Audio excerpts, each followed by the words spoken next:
clear. It is coming little clear. Okay.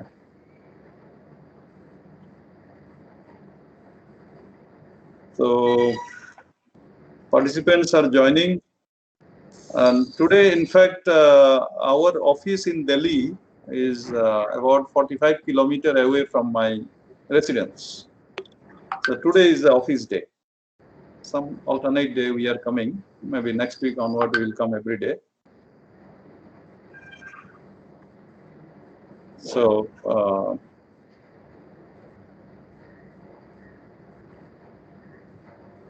of course, mask is to be used, but in my entire room, nobody else is here. So I'm keeping my mask just on my table.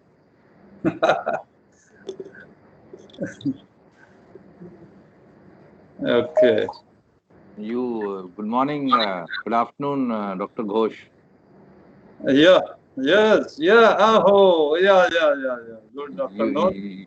You must have seen that cartoon somewhere where someone pointed out to a politician, "Sir, where is your mask?" Oh, okay. He said, "Who told you I am not wearing a mask?" आपने तो एकदम आपने एकदम ऐसा मतलब jokingly आपने इसको open up किया है.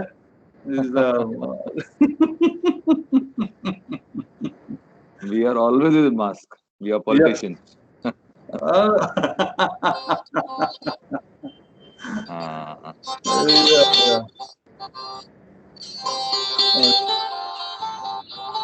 Good morning, Dr. Roy Chaudhary. Good morning to you.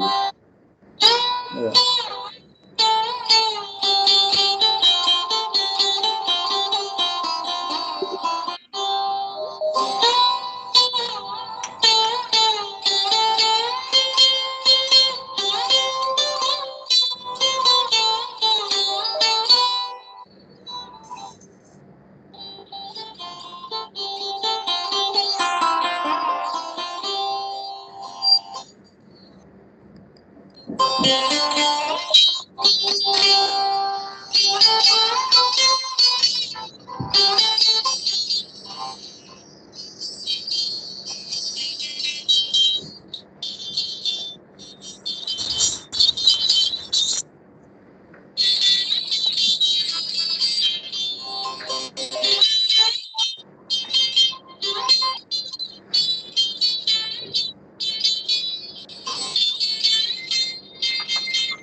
Okay.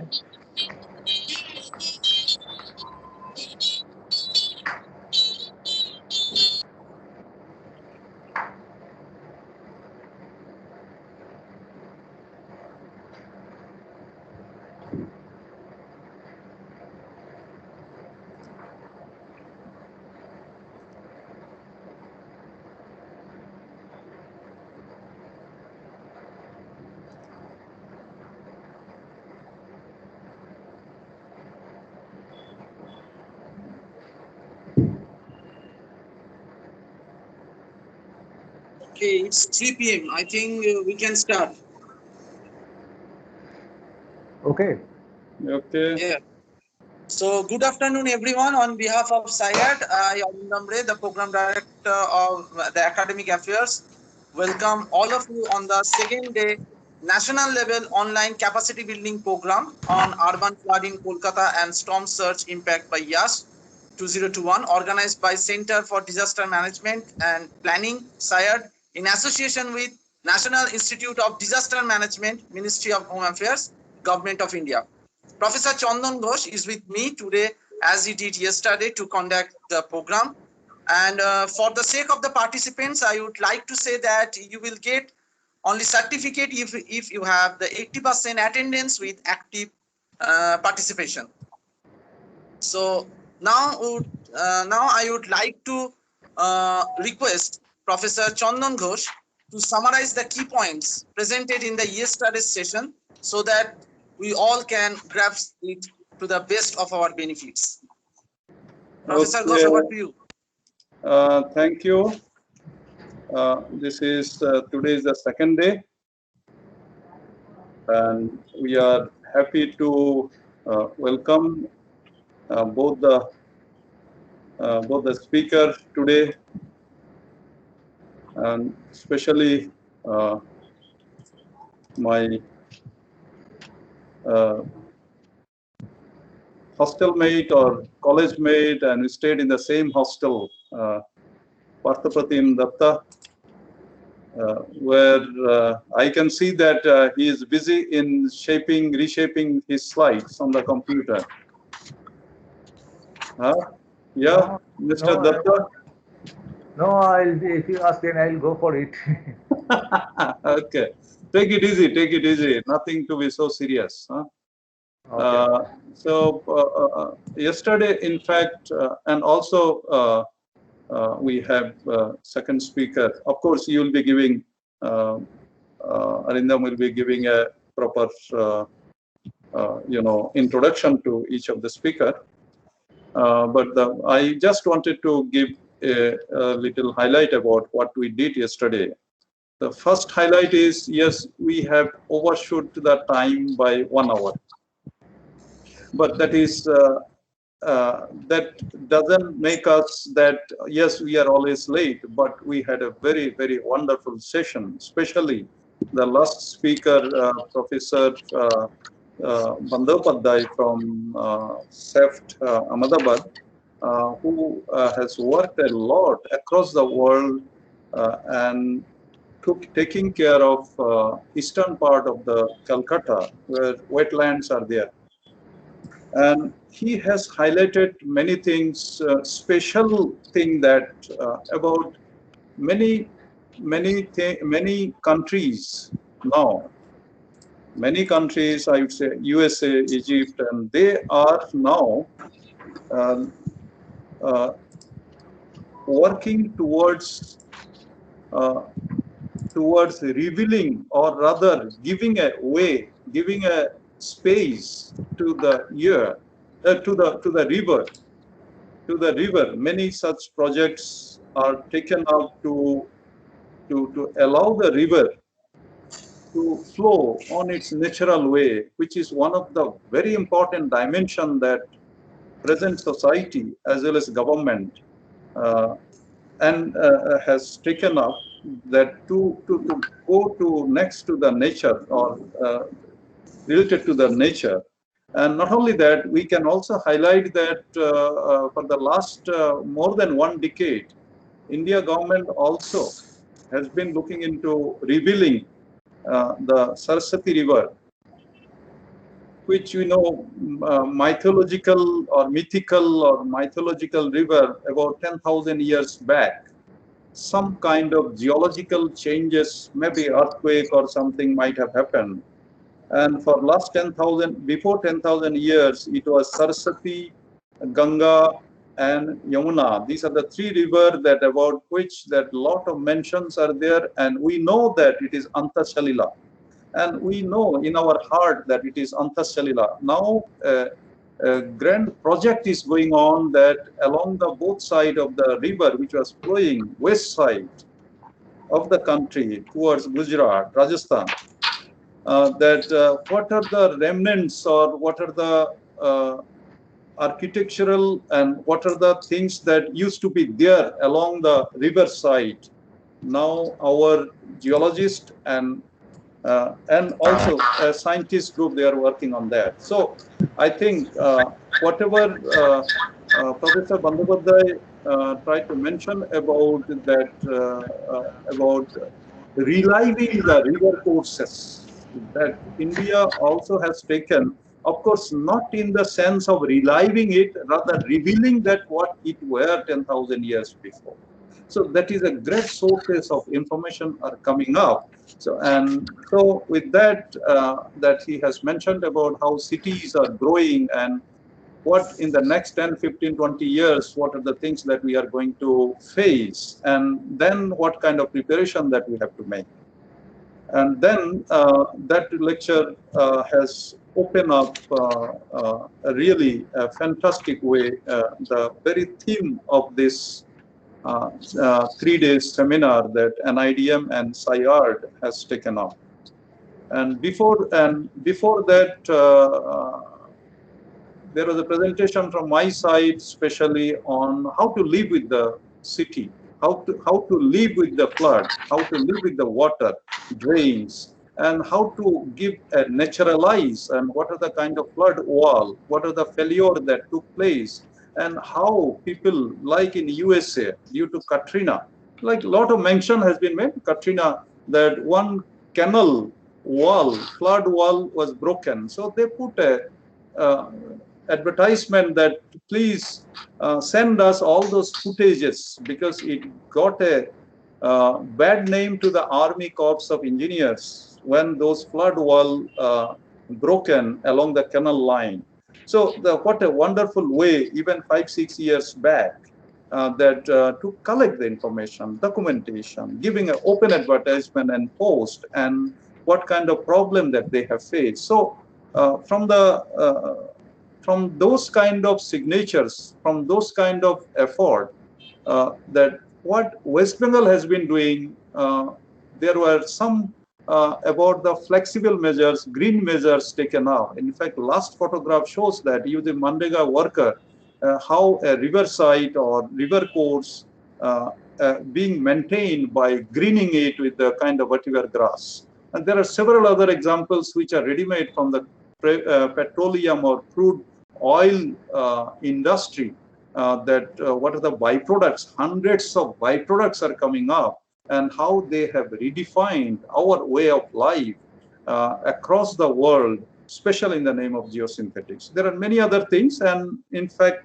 started with that it was raining there in Calcutta heavily. Many of our participants, they could not join. They were facing the problem of internet connectivity and other things. So starting from there, wanted to show that what is still lacking in our system of communicating the right form of message, not only message, or what are the advancement that people have made across the world in reaching or going minute to minute information. So in that, just wanted to show that whatever is the app data or mobile app data is showing, or whatever is our websites are showing, dedicated websites are showing, still it has not reached to the current and contemporary needs of the people, that when it is raining there, thunderstorms are there.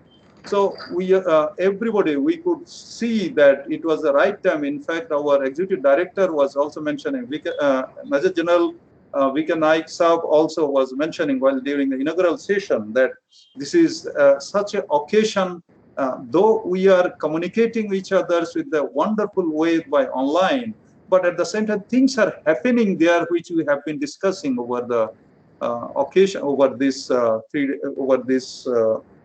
media. So that what kind of information needed by average people, and then what is still a lacuna, those have been highlighted in the first presentation given by me, along with many other things, that like flood sucks and how to stop water entering into our compound, or how to save the gated colony by some kind of wall, or some kind of even underground pump houses, how they can be stopped, or how they can be saved from inundation of the water, flood water, or even excess rainwater, showing several examples like that.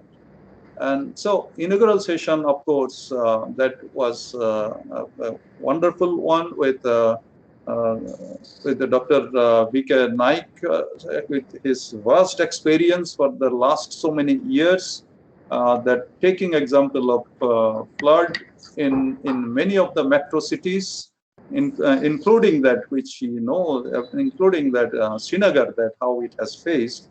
And also our Executive Director, Major General Bindal, also highlighted about the COVID impact. In fact, COVID impact for the children, and what are the issues to be taken up. So in brief, just I wanted to say that to make the platform open for today's discussion with two wonderful presentations, With this, I would say that let us go through this session, and before that, I may request Garima if she wants to add few lines just before starting the formal discussion today.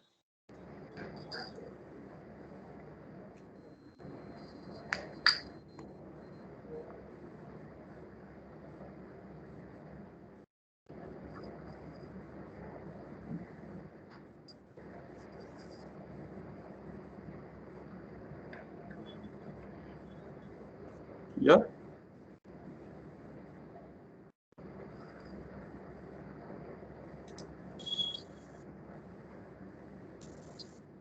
I think she's facing some network issue. Okay. General, Major General Vikan Naik. Thank you, Dr. Ghosh. I think we should continue with the program. Okay. And yeah. At the end, we'll have. Yes, we will. Yes. Okay. Okay, Arindam. Okay. Yeah. Okay, thank you, Mr. Professor Chon Ghosh. Now I would invite Mr. Parthopratim Datta, the manager of SP Mukherjee Port Trust, formerly Kolkata Port Trust, and he will present his lecture on Facing Cyclone, the Port Experience. In his 34 years long career, Sri Datta has wide range of experience in port and harbour work like bath, jetty, the dry docks and lock gates, etc. And he has wide range of experience in river training works at different stretches river and Hooghly and Falta stretch, Diamond Harbour, Kulpi, Sagar, etc. And he has expertise in dealing the where works on the some structure on the tidal spaces. As the manager, he is looking after the major environmental issue of the port. So it is the time to listen him, Mr. Datta. Over to you, and sir, you are requested to limit the lecture within 40 minutes. Thank you. So over to you, Mr. Datta. Thank you, Mr. Arindam. Can you help me this sharing the screen? Which icon I'm not finding here? Share screen icon. Yes, you can share the screen. There is a share option. Is there? One arrow is there.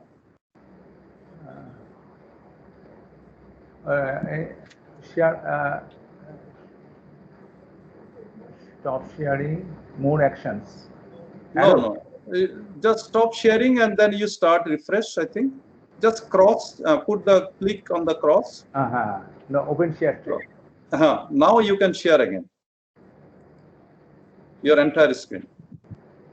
No, I have to go to my actually my presentation slides in the desktop. So can you see an arrow into your screen? At the same place, you can see an arrow, which is a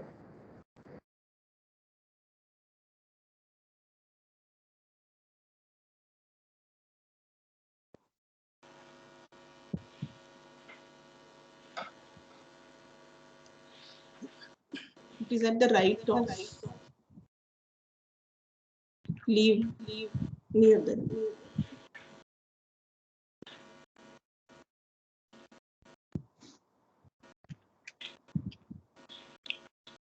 Something called open share tray.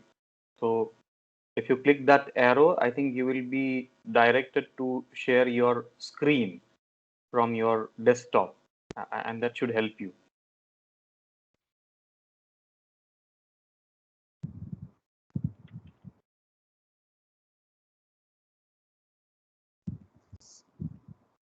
I think he's on mute.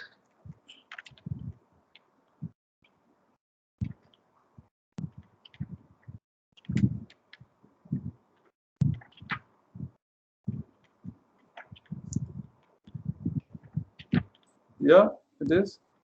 Earlier there was a symbol like this. I think he shared earlier. Then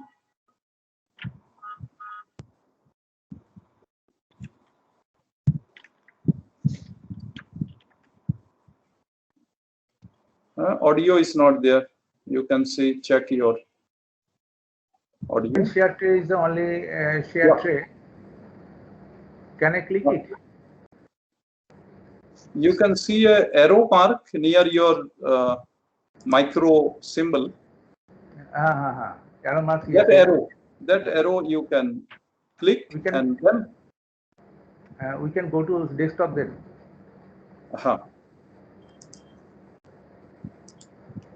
And then open your. You then select your entire screen after clicking the arrow. Then from the screen you can go to any of the things that you can share from your desktop.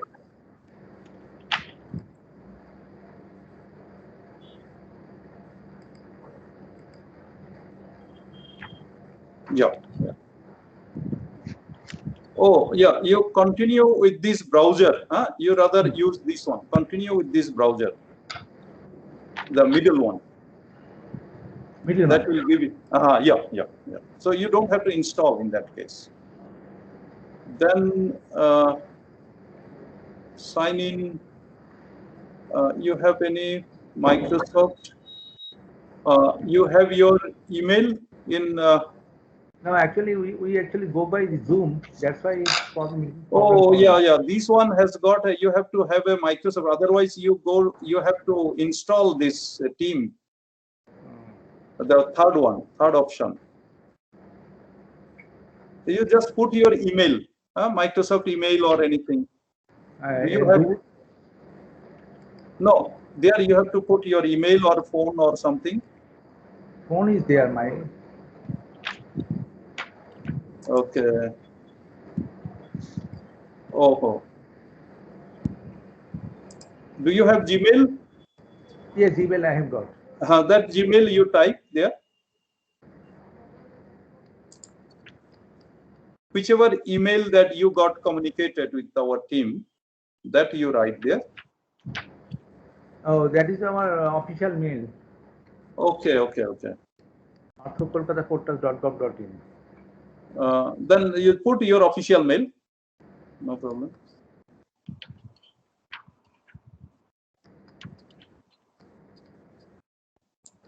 I think it may not work. It will only go through Microsoft email, I think, whichever you have. They are giving a password. You put your password, whatever password, it will not come. No, I have tried earlier also. Okay. Then you have to go in downloading this team viewer, Microsoft Team. Then only it will come. Okay. What you can do, you just again unshare everything. Just cross that. Okay. Now you show your presentation. You show your presentation. In fact, your screen maybe is visible. No. No? Screen. No screen is visible. I can. Okay. By pen drive, I can show you something. So you do one thing. Sir, you can minimize the window and start the PPT. Then it is visible to all. You can just start, open your PPT. Now, because we are able to see your screen, so you can go to your presentation directly.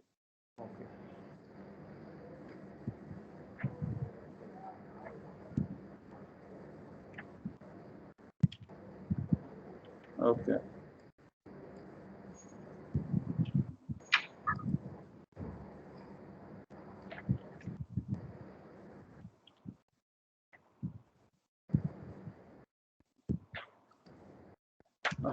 Okay. Oh, there is one SAIARD is there. I can see SAIARD near your Microsoft Office. Little top. SAIARD, but I have got a separate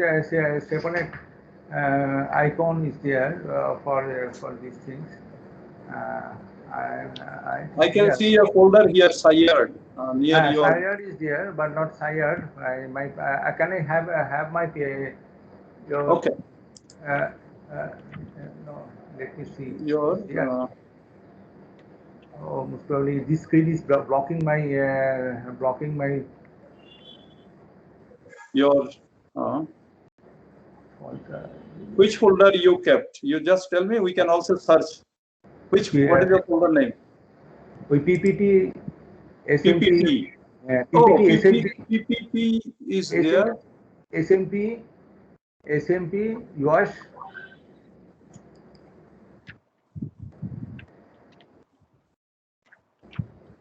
Okay.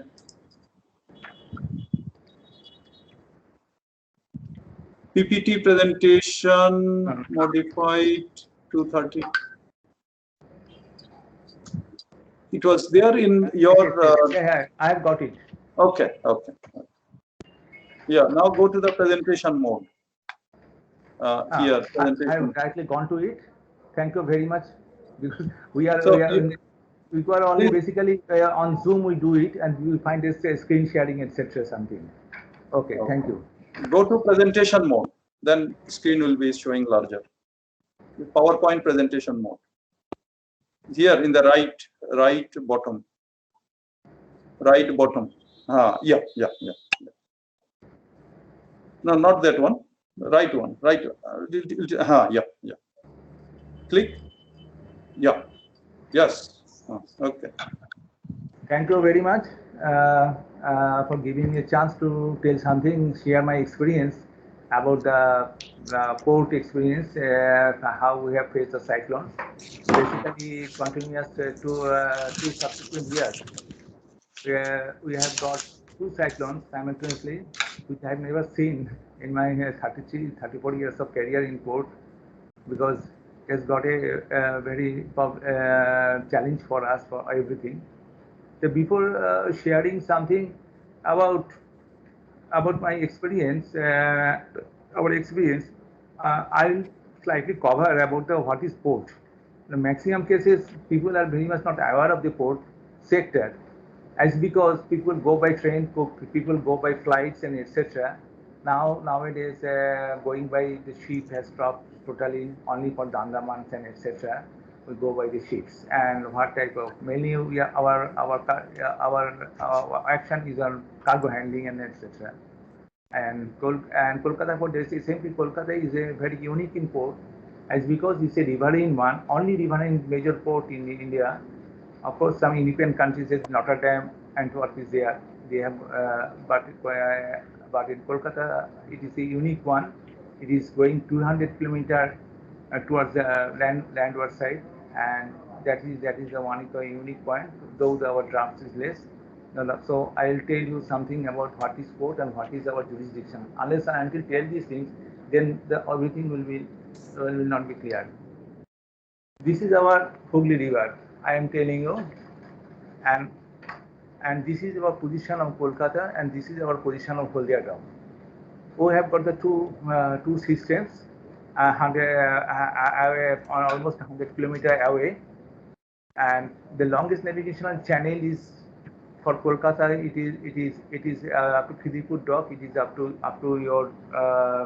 232 kilometers. And basically the Kolkata city started with the Kolkata docks, then Khidipur, then it is added in Subhash dock. Then in the 60s and 70s we have added Haldia for handling the cargoes and handling the cargo. So for maintaining this river and system, this 232-kilometer long channel, we have got a lot of systems, lot of stations are placed in different locations. Unless and until we call, because these stations are very much vulnerable to this. Suppose Kolkata is very much inside the sea, but Haldia is somehow nearby because effect was there. And first of all, we start the Sandhead point, where this is the point where we ships wait to enter the Kolkata system. So we have got the system. First system is there. We have got the Sagar Island. We have got a station. The Sagar Island station, what they do, they have got a VTM station, vessel traffic management system. From with radar system, we control the ships, and from this point, actually our pilots navigate the ships to the safer location, because this total channel is based on the number of bars, bends, and board types, etc. And number of bends you are finding that. So that is a point. The SAIARD NIDM station is our lifeline point, and there is another station in our Frezerganj, another station in Dadan Pastro. Then we go by the Holdia. That is the confluence of the Holdia River. There is the Holdia location of the Holdia port. Beyond that, we have got a station in Nischundapur, that is near the Ghoramana Island, etc. Island. Then we have got a station in Raichok, Diamond Harbour. We have got a critical station at Hooghly Point, which is the location of the confluence of the Rupnayan River and the Hooghly River. We can see the Rupnayan River. It's a wide river. Then river has taken a right turn. It's a very critical bend. Normal of lot of accident, lot of shifting of accidents takes place. Because of such type of bends, you cannot negotiate. These ships are not running on the road, so they have got a maximum 13.5 degree tolerance, and gradually it can turn. Then we have got a station in Falta, where from there is a river survey work, from river training works, very important point for us. Then we have got some structures in Mayapur. This is our river training measures.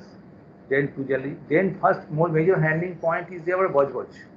Bojboj, we have got 6 riverine jetties. There is all floating jetties, and we handle earlier. Then there was a crude, and now crude is less, but different type of chemicals, etc. we handle, and mainly aviation turbine fuels, sulfuric acid, all type of cargoes are there. Then we have got this Kolkata, and this is a Garden Each Point before Khidipur Dock. Due to the presence of tides, our structure of system is very typical, as because we cannot open our gates all the time. Tidal variation, it comes out around 2 meter to 5 meters. Sometimes it goes out. It's a very difficult proposition for us.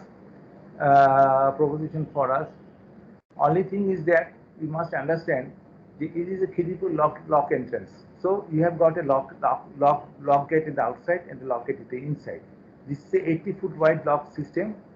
So when there is a only high tide, then ships enter, and then outer lock is closed, then inner lock is gradually opened, then it comes to the dock system. This type of dock systems are called impounded dock systems. Impounded dock system, what it provides? It provides the sheltered water, one point, as any dock system. Another point is that we maintain a constant depth of water. Outside area, depth of water continuously changing, and listing of ships are there. So this type of prescription will not work here. So in Kolkata and Holdia also, we have got a impounded lock system. This is the difficulty. This has got problem. This has got challenges, and everything we have got it. Now I'm going to Holdia. This is a planning of the Holdia system. This is again impounded lock system is there.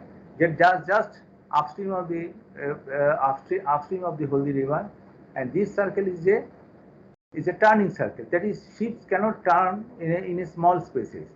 So we provide to the tugs, the ships are provided. This is a very skillful work when entering a ship in the lock and doing that, and in the opposite action, going out of the ship from the locks after loading unloading operation is over, and the ships are there inside the system. So when there is an impounded system, when the ships are there, so what will gain?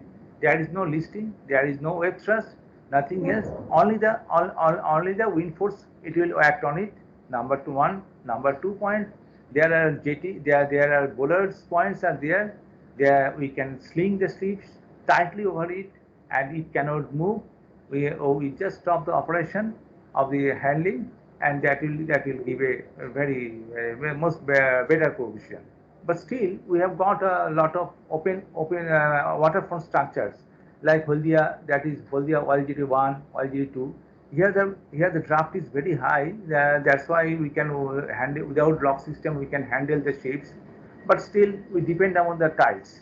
So jetty, these waterfront jetty structures, the structures are vulnerable during the cyclonic period, and the ships which are there, that is also vulnerable because ships contain not only crude, lot of LNG, LPG type of cargo, high risk hazardous one type of cargo.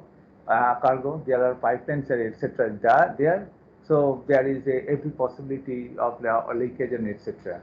So shipping system has got some inherent protocol about it, and ships is a very old shipping is a old business, and these protocols today also they are true for it. There is certain velocity of wind, we can stop operation. Certain after that period, all the jeeps of the trains will be down, etc. etc. Even in the COVID pandemic time also the same protocol existed, because 27 January 2020, whenever I was in Delhi for presentation the MOFCC, so the meeting, our meeting started, and the entry of this pandemic was started earmarked as port and the airport, but port never has got no source and very rare sources of it. That is a different issue. Now next slide. So the major operation points I am looking after this Kolkata dock system and Haldia dock complex. We have a number of berths, dry docks. Dry docks.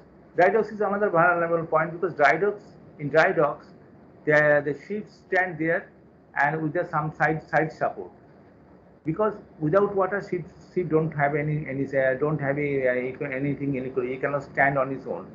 So side support say their side support goes away, it will be problematic for them. So we have got Kidipur dock, Nirishivas dock, Bajboj, and we open water, open river on stream. We call it on stream handling.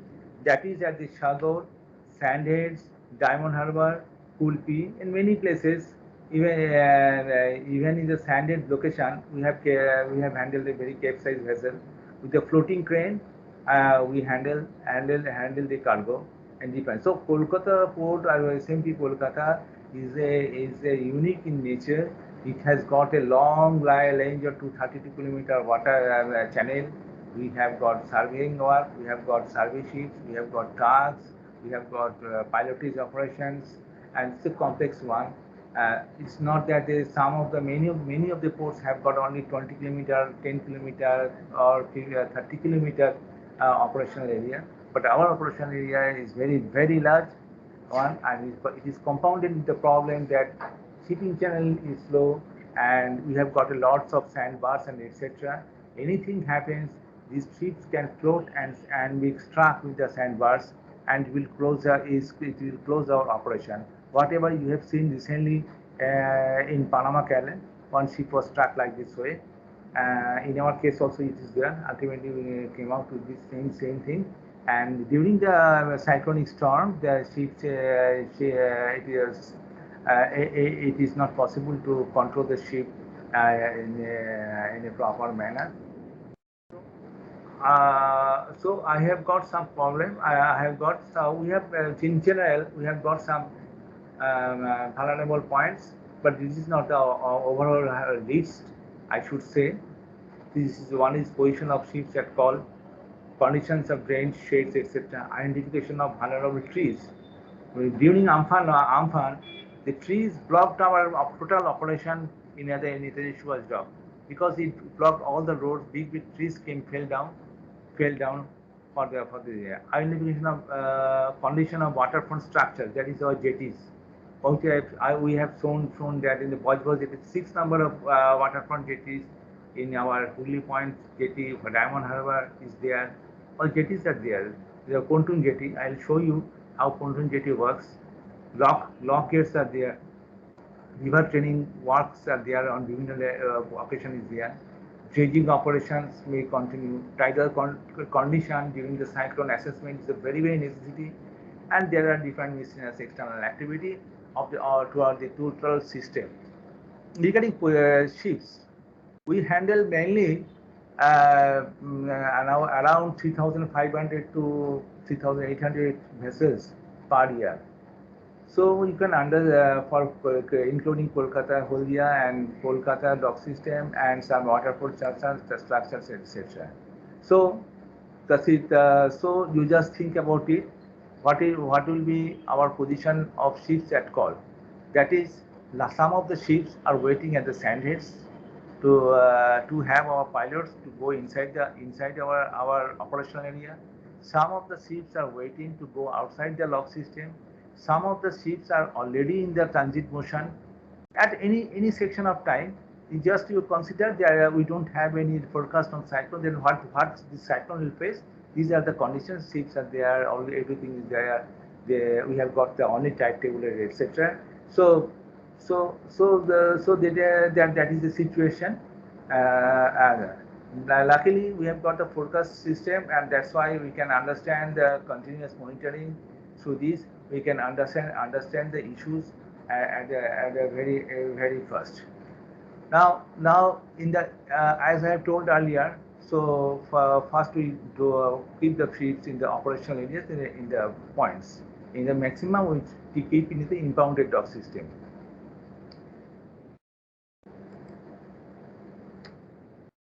So action was taken.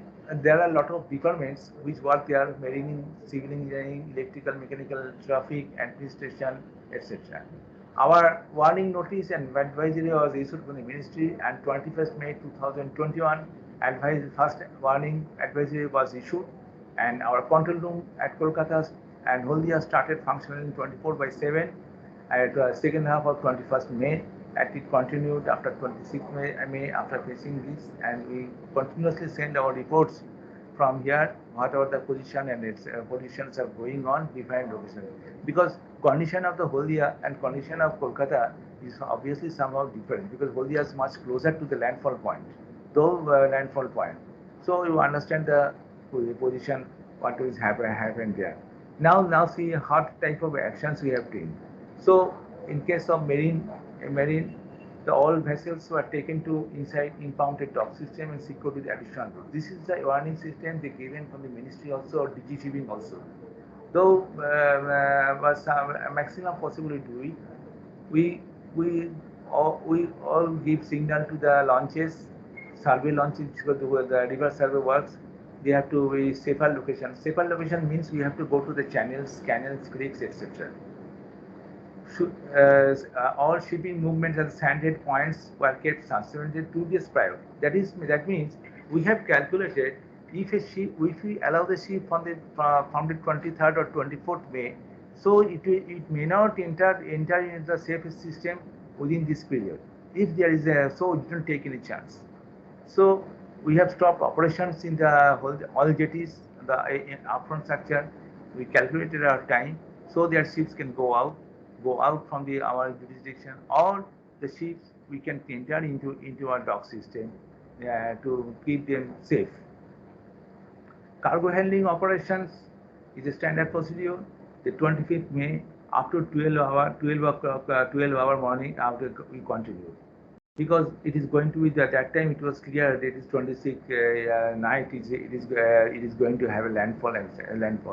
Though the reports are coming from the Sagar, Holdia, and Chundapur, my river training site, that the water is swelling, and that day that was a spring tide, and spring means the highest tide level. I must explain that spring is a condition that the tide level is maximum to the highest level, and the ebb tide goes to the minimum, the lowest level, and the changes take place very frequently. We are generally guided by our tide table, which is published by this our SAIARD Kolkata, based on the data supplied from the Dehradun geodetic survey unit, and our port has got the is a mandate calculate the tide level every day, every year, and every time we send it to the Dehradun. there as well. Next is the VTMS. This is the very most important VTMS registrations, because with the VTMS services, we can guide the ships. We can see all the ships. Even in the it is so powerful that I have seen it that during the fair weather season we can spot the vessels near to the Vizag also. Fair weather season, of course, not fair. It's not fair weather. Otherwise, we constantly communicate, just like in the airport, air traffic controllers. We communicate with them. We see the screen on them, how much cargo they are carrying, what is their capacity, who are the crews, what is their antecedent. This is a security issue also is there, and this VTMS is a very important one. Without VTMS, even pilots cannot run the show. This is a very vital installation. Main installation is the Sagar Island. Another is the Holdia, another is Datun Patro, and another is the Fraserganj. If some cases Hagod fails, then Fraserganj can give you support. Holdia fails, Datun Patro give it support. That type of backup system we have got. We have got a measurement also in this regard. Yeah, this time, first time we have got that AMC service provider were sent early with all the spares, instruments, and etc. So that they can, if it is disconnected, immediately they can repair it. Yes, section issued to the commanders of the stations that if there is a very heavy cyclonic storm, wind speed, and etc., they can take the system and they can switch off the system to make it safe. There are a lot of action from the electrical mechanical engine department. I have told you that we have got our lock systems. So lock gates are vulnerable. Lock gates are vulnerable. Generally, in critical, the lock gates tries to open in the inside the lock system. That is, when there is a heavy water in the outside. If the water level is kept low in the impounded system, that will be tried to open, and this tried to be open. So we have to keep the water level in the lock in the impounded system in a very high level. So that and that created a problem. It also created a problem that is coming later on. Cranes, basically all the jigs of the cranes are going down. Boom of the cranes are always kept down. That is, after 12 hours or what I have said in the 24, all the crane booms are down. They were tied together, secured together, because there is a report of well-mounted crane falling on the river in the Finger Jetty many years back, 70s, early 70s, because it was not locked that time. Dry dock, I have told the dry dock the ships in the dry condition, there is no water, so support is there. So and electrical, mechanical, gangs, fire service. We have got a service unit. We have got a port diving unit. Which is kept on ready. I have given just a point that the ships and the additional ropes we are putting. This is during the work we have shown these things. Putting the ropes. This jig of the cranes go down, because at that time it is coming up. We are just last time of operations was going on, and this going and jig down, so that doesn't create any problem. This is the mobile crane. This is the mobile harbor crane. The 64 wheels it can go, or it can stand on its separate telescopic legs up there. This is the hooks which they lift a 32 almost 35 ton container and put it in the inside the dock system, or for export containers is just like the opposite operations. So this is also a very vulnerable one. It's a very high is there. That is, for example, I have seen this picture. Now the civil engineering side, we from the experience of our from our earlier experience, uh, we have we have seen that this is very small issues.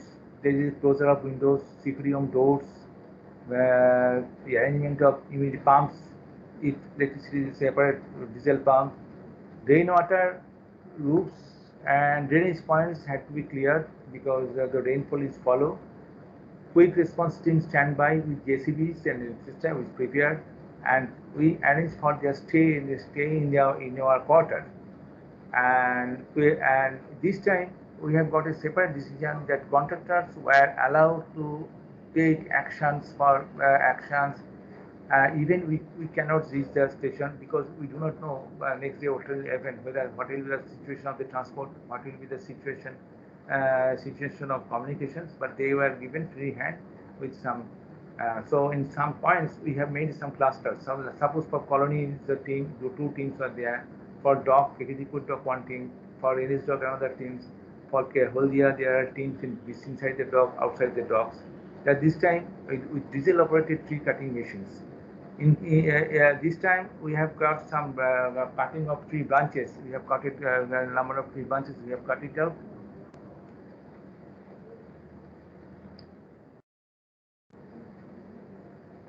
I have told you the clear the drains and etc. Storage of drinking water we have done because all the tanks were full, so that if there is a fall of electricity, we can have some drinking water. So contractor workmen were kept standby. Another is water logging. Pumps are different areas. The pumps are engaged for water logging purpose. Though it doesn't work. Sandfield bags were there, giving a separate location. Shade repairing was completed by a few days. And another point is securing of floating pontoon jetties at Bojboj, Hooghly Point, Darmnambar, anchors and moorings.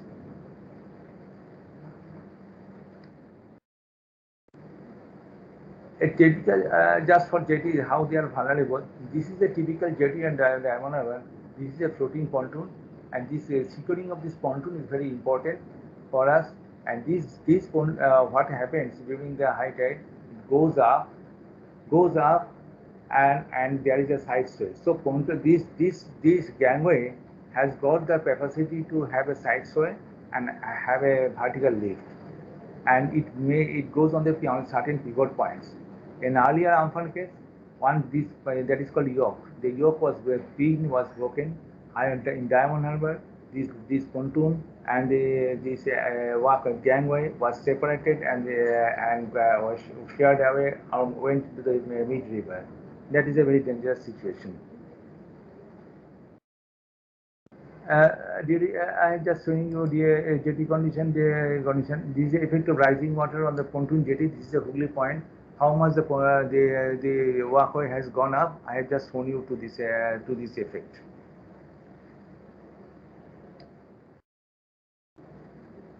Now the much talked about the issue, that is water levels during the cyclonic seasons.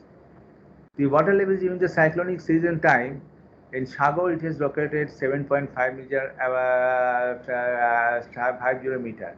This 7.50 is from our chart datum. Our chart datum position at the Sagar is 2.86 meter below mean sea level. Then this Gangra 7.70 meter. Holdia it is 7.86. This is a plus 1.56 meter below. But the one in just took place due to the wave surge. Battery condition is 8.1 for Nishchindpur, where we are working is 8 meter, and our Hooghly Point 8 meter. Currently is 7.3, not cross the earlier limit because it was earlier 7.70 during earlier period. This is a typical scene, the overflow of dock fishing water at the Kedipur dock. That is we have to keep the water level high. All our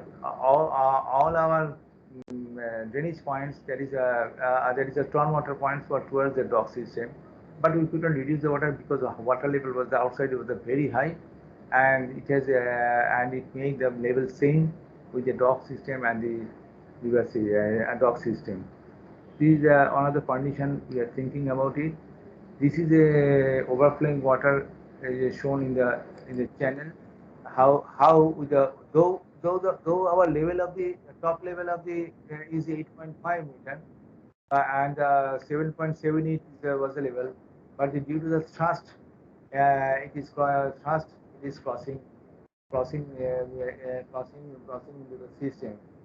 that is was taken in this period.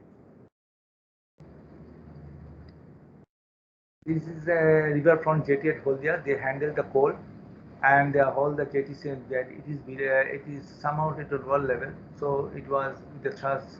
It was a totally inundated condition. And last, I'll talk about this point, the Sagar Tidal Observatory Station. There is a system of what type of structure, what type of issues we should take. This is an observatory station. When it was designed, it was deep inside the. It was on the landward side. So when there during the time of design, when our design engineer is a good friend of mine and Chandon, that he adopted some pile structures, piling structure with taking about the erosion condition. So everybody laughed at that time. Why you are taking so much only for two-story building? Is it etc. etc. etc. But point is that the river has gone deep into the landward side, but still it is standing and no standing. Still it is standing. That is so the number of buildings and etc. coming up in the riverside structures, and we should take the erosion potential on the river. That is a protocol. Without protocol, our structures will not. This is the condition, not the time, but the evening time on the 25th. This is another.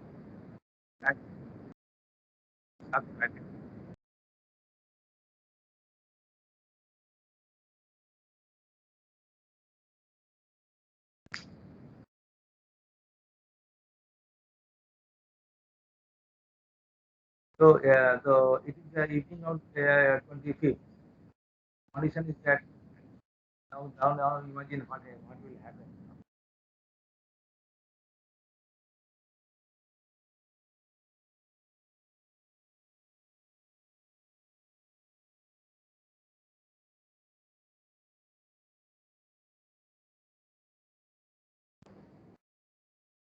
Thanks. This is the end of my slides. Yes. Thank you, sir, for your wonderful presentation. It's really very nice and informative. Now, sir, there is a two question from the participants' point. Sir, there is a common problem faced by the Kolkata port is the accumulation of silt in the Hooghly River. So, how does port manage this thing in modern days? Accumulation of silt is many factors which port hardly can do it because the sea it's a generally alluvial river. It carries silt from the upstream side, and there is erosion and attrition. It takes place all the time. This river is a very dynamic one.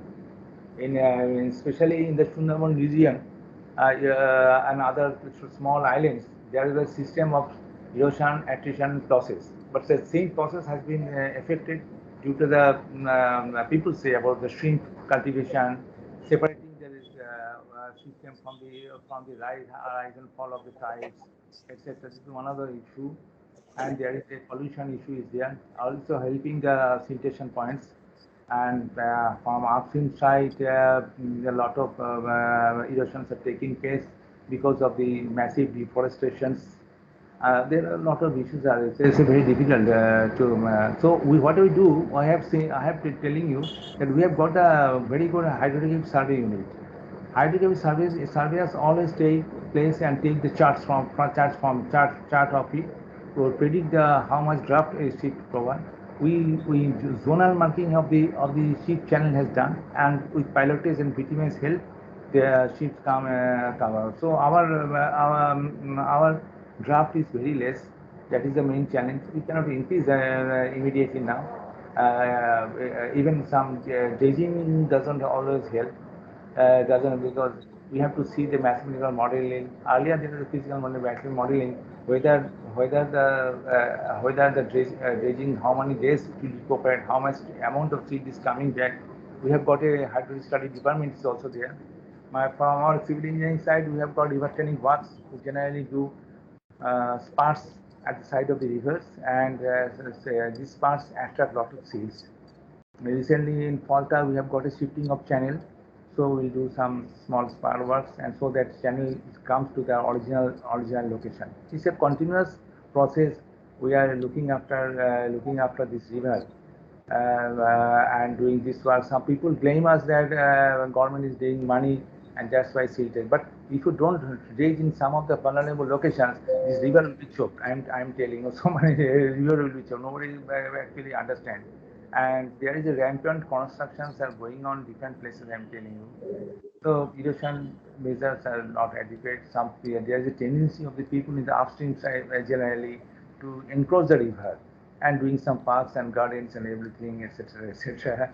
That is another issue is going on. So we are managing with so many efforts and maintaining the. That's why it's a bit costly per ton of handling cost rather than other ports. Thank you, sir. There's one more question that we can see the floating jetty in Belur Mount, Dakshineshwar also. So it is obviously very risky during the cyclone. But in spite of this, government initiated this. But what is the reason behind it? No, floating jetty we have got a lot of handling we're doing in the Bojboj, open riverfront structure. We have floating jetty. There is only basic solution. So floating jetty is there. The only thing that during the cyclonic period, what are the actions you should take? Suppose jetty location. Suppose generally towards the Diamond Harbour and below for pontoon we secure the five anchors, five mooring chains. That is, and some of the places in the upper reaches, it is generally 4 mooring chains is more than sufficient. It's a small experience. We have 2 mooring chains will go to the short side, and 5 will be with the anchored with the positions. And how much tightening, how much loosening we have to do. We have to maintain the jetty. Whether it has lost its rotational effect, whether it can go up to 5-degree vertical, 10-degree horizontal rotational. These are unfortunately I have seen that many places these jetties are not well maintained. Even in Bagbazar I have seen that the side of a pontoon there is a hole. High water is not there. That is there. So you have to maintain all these things. You have to check the chains. You have to relay the chains time to time. Otherwise it can stand because I have told in the Amphan this happened, but this time it doesn't happen. In Hooghly Point during Amphan everything was there, but the pin was broken. This is the central pin. It rotates. In Diamond Harbour, moorings were loosened and it was gone down. So this time nothing has happened. I'm just trying to show you. So we have to maintain these things, and you have to follow the protocols. Just protocols what to do, what not to do, at the same time. At what time you have to stop your operations for safety purpose. Exactly. Thank you, sir. Thank you so much for your wonderful presentation. It is very nice. Now, Professor Ghosh, how will you explain this wonderful session? This is very nice and informative. So it is beyond explanation because even I have not visited there. The things, all this Bajbaj is so nearby when I was there in Mominpur, but never ever even during school days or college days ever went to the port side.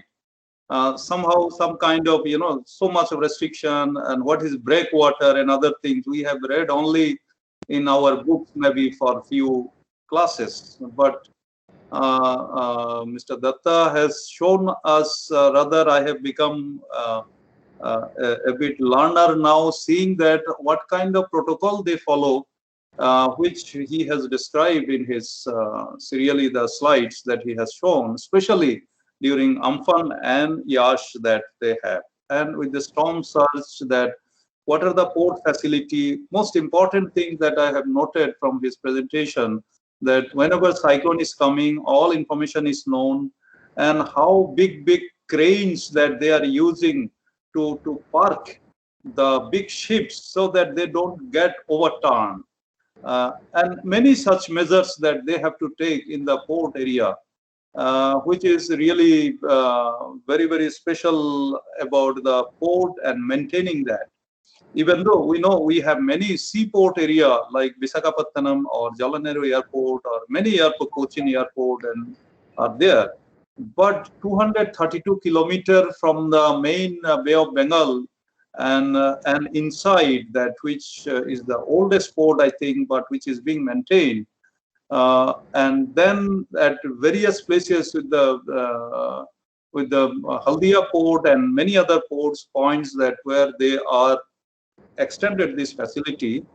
But some of the last part of his presentation, some of the slides that, and along with the video, especially Sagar area, where that observation point is there, what a frightening scenario that is there.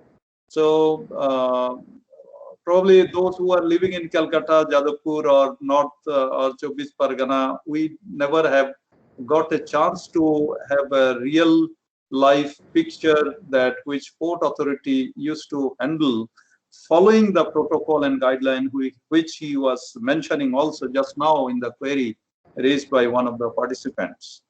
So that way I would say that even though it is Calcutta urban flood, but when 200, more than 200 of the kilometer of the river come inside from the Bay of Bengal, and what kind of facility that they are maintaining following the disaster management, and what are the vulnerable points, which are some of the highlights that we can see.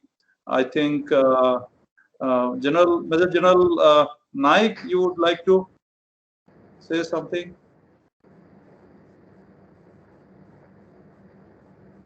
Thank you so much, and a very enlightening talk by Mr. Partha. And I had the privilege of being at JNPT.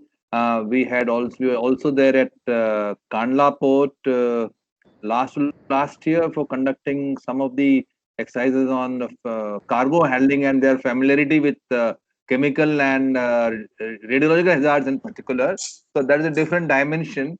But at Kandla, we actually saw how port was prepared because we actually under a cyclone warning. I'm forgetting the name of the cyclone, and even our return flights were cancelled. Air India flights were cancelled, and the whole exercise planned by NDMA was cancelled because everything was happening on the ground.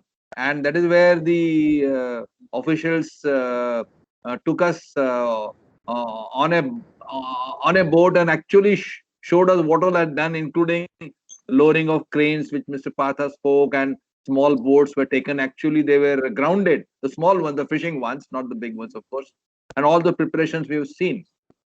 With that thing in backdrop, I just wanted to, there's nothing to do directly with Cyclone Yas. It's basically towards preparedness. The various departments of the port, there are SOPs, there are proper protocols. This is a very old system. Even if NDMA was not there, the DM Act was not there, cyclones were there, and ports were there. So, yeah, like railways and ports, there is very little to teach when it comes to response. But that notwithstanding, my request to Mr. Partha is just to take his attention towards what kind of mock exercises you're actually doing. They're very experienced people. They rise to occasion and they're used to warnings and they react. That is one thing which has happened in Amphan, but it's very difficult to do it in an operational scenario. So say in parts, first only on tabletop scenario, you get only respective officials, and you can question answer and see how prepared, how well averse they are, because always greenhorns coming, young officers coming, young officials coming. That is one part. And second part is actually doing it when there is no threat of a cyclone or no threat of any other hazard. Like fire is very common because you handle so much of chemicals, and there are any other things. So how much you actually do it, that is very important, because that is, to my mind, is a little weak link, because everyone thinks they know it, and we respond in pressure where mistakes do happen, and that is a basic problem in handling industrial hazards, especially chemicals and all. And that is one point. And second point was, in spite of all early warning in Taute, we saw this barge accident happening. So That is the yes, point. Actually, yes. So I was trying it to, was an accident. yeah, it was an accident.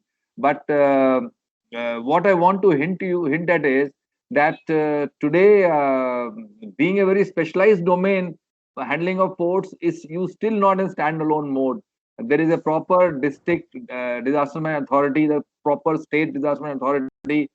Chief Minister will be asking 100 questions to you all in case something drastic happens, and if that happens for any other kind of hazard.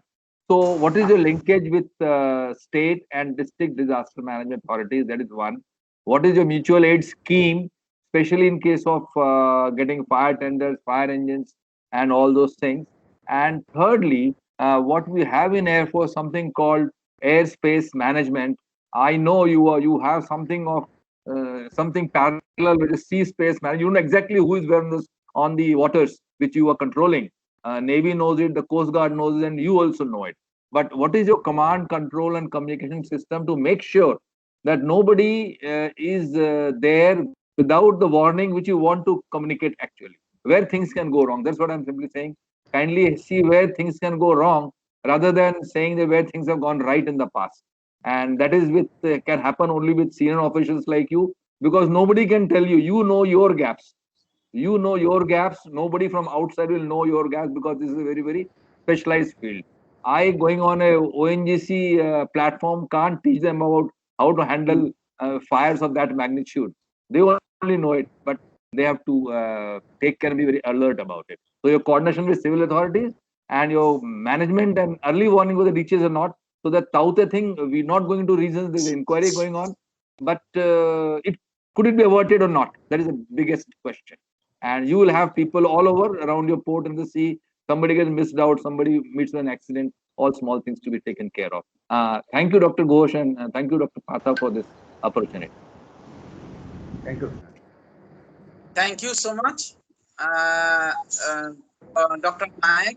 Thank you so much, Patha sir, Yep. for your wonderful presentation, and also our co-moderator, the Professor Chandan Ghosh. So now, this is the time for the presentation. The next presentation is on the avenues for the urban flood resilience in Indian cities by Dr. Uday, the project coordinator NLCT NIA, Government of India. Dr. Uday Bonde has 15 plus years of the work's experience in the disaster risk reduction, climate and change adaptation, and urban water sanitation sectors, and conjunctive water management, urban management, urban flood resilience, and fostering innovations in the urban wash sector, and are some of his key assignment in the past. Currently, he is project coordinator at NIUA and working on an ambitious project on addressing the urban rivers of the river health in Ganga Basin with National Mission for Clean Ganga, Ministry of Jal Shakti. So now he is in front of us to deliver his valuable preach. So Dr. Uday, over to you, sir, and you are requested to limit the lecture within 40 minutes. Thank you. Thank you very much. I'll share my screen by that time.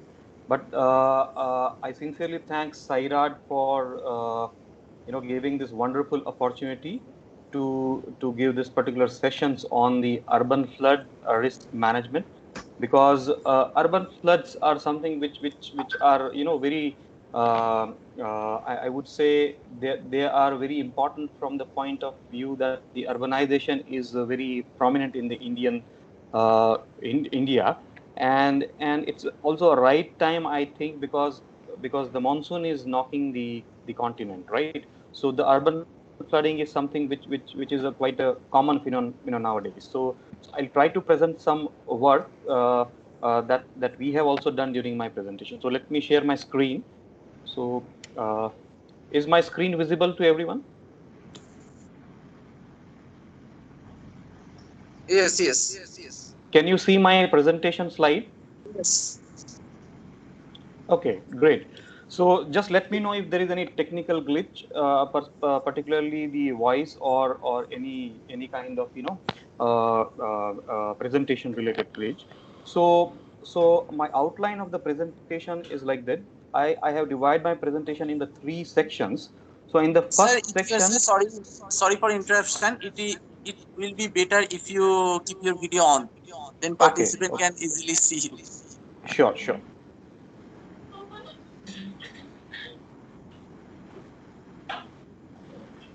Yeah, I'll just try to share my video because I am trying to see that the video icon is grayly highlighted. So I don't know why it is happening. Okay, sir. Okay, Let me sir. try. Okay, no problem. Yeah, Okay, yeah, you may continue.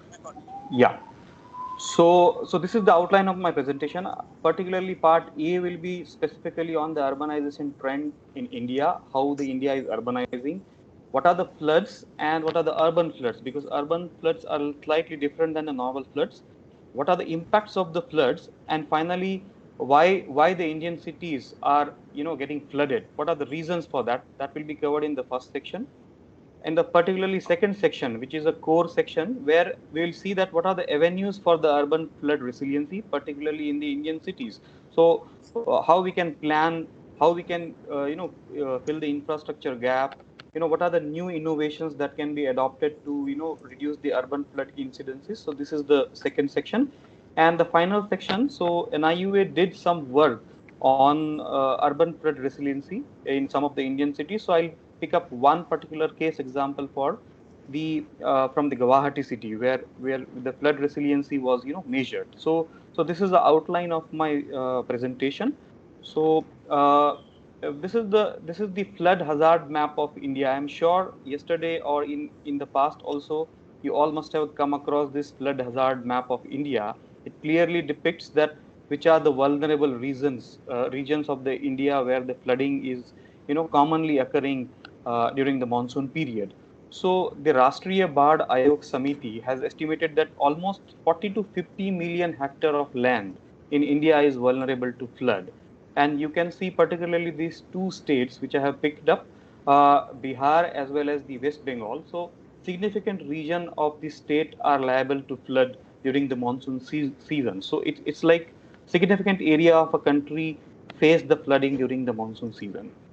Now, when you look at the monsoon, particularly if you look at the cost of the flooding to the country, there is a significant damage it creates to the, particularly the economy of the country.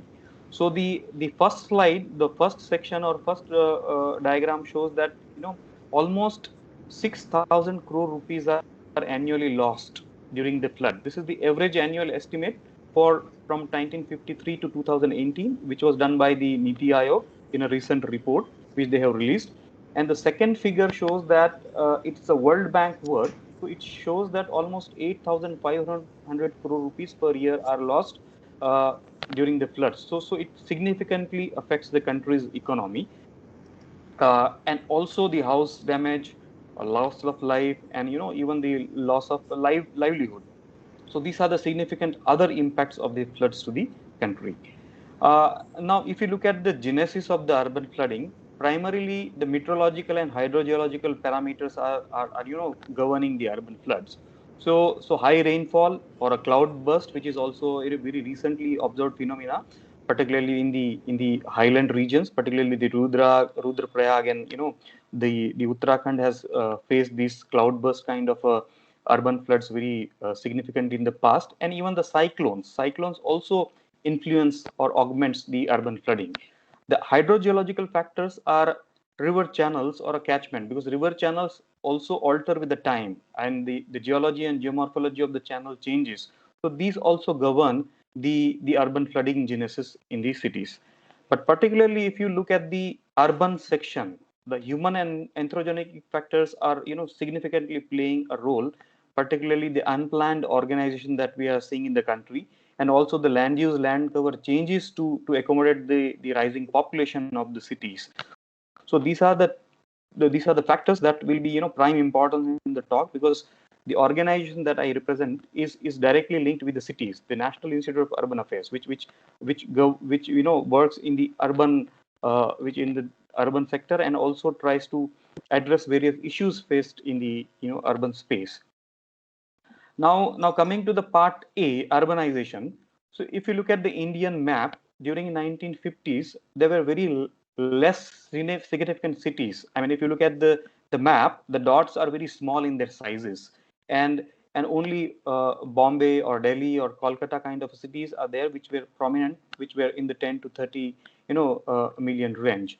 Now the 2011 census, it significantly brought out that the cities are expanding at a very rapid pace, and you see all the dots are increasing in their size, and the population are almost in the urban area, where almost 300 crore population was residing in the urban area by year 2011. uh, the projection says that this trend is going to continue, and more cities are going to grow. So this map clearly shows that by 2031, a significant population is going to stay in the cities, and this is going to be a major challenge for managing the infrastructure, and such kind of urban flooding incidences are going to be very significant for the urban administrators to address their impacts on the urban area. Now, if you look at the city's expansion, now from 1990 to 2000, if you look at the significant cities of India, the population as well as the built-up areas were, at this stage. You can see that Hyderabad, Ahmedabad, these are the cities where the built-up area was quite significant. But if you look at the second image from 2000 to 2010 projection, or the data analysis, that clearly shows that the percentage of built up has significantly increased. Like look at the Bangalore in the first image. The Bangalore was very low in the built up area, but during the 2000 to 2010 year, in a decade, the built up area has significantly gone up, and similarly for the other significant cities that are highlighted. So to summarize, like almost 32% increment occurred in the city's expansion from 2001 to 2011. So significant area was urbanized in this last 10 years time, and the trend is going to, if you look at today, the cities are expanding, the built up area is increasing because more and more population is to be accommodated in the cities. Now, if you look at the urban flooding, which is which is very prominent in the cities. So from 2000 to 2020, if you see, almost every year there was a significant urban flooding instance in major cities of India. But if you look at the gray highlighted area, 2005, when the Mumbai flood occurred, it was a very eye opener for the cities because it did a lot of damage to the economy also. And if you look at the 2006 and 7, the cities are increasing. They were increasing in terms of the urban flood evidences. So if you look at that particular time frame, at that time it was clearly highlighted that yes, urban flooding is impacting the economy of the city.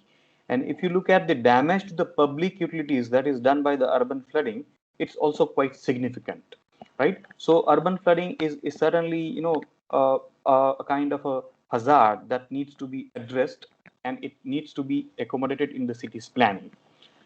uh, the same time, like 2010, the NDMA brought out the guideline on the urban flooding because it clearly highlighted that yes, this is phenomenon which needs to be addressed. So NDMA brought the urban flood guideline in the year 2010, and that was a first masterpiece which actually gave a good information about what are the urban floods, and how they are impacting the cities. Now, if you look at this map shows that there are significant number of cities which are lying in the flood-prone areas, particularly the Indo-Gangetic Plain. If you look, very significant cities are lying in the flood-prone or a flood-vulnerable regions. And if you look at the cities, they are having a major share in the GDP of the country's economy. And the high-powered expert committee brought in the report that this share is going to be rise, it is to be going to be increased to the level of 75% by 2030, when cities are also at the, they will be also having a high number of population residing in that.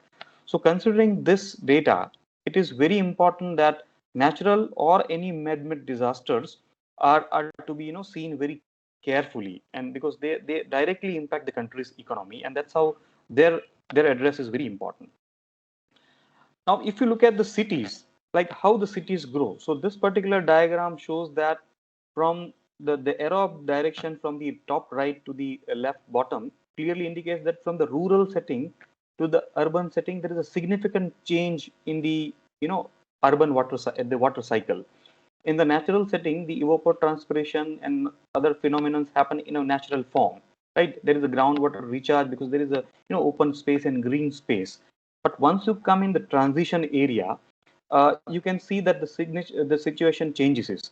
The impervious area increases as the urbanization occurs.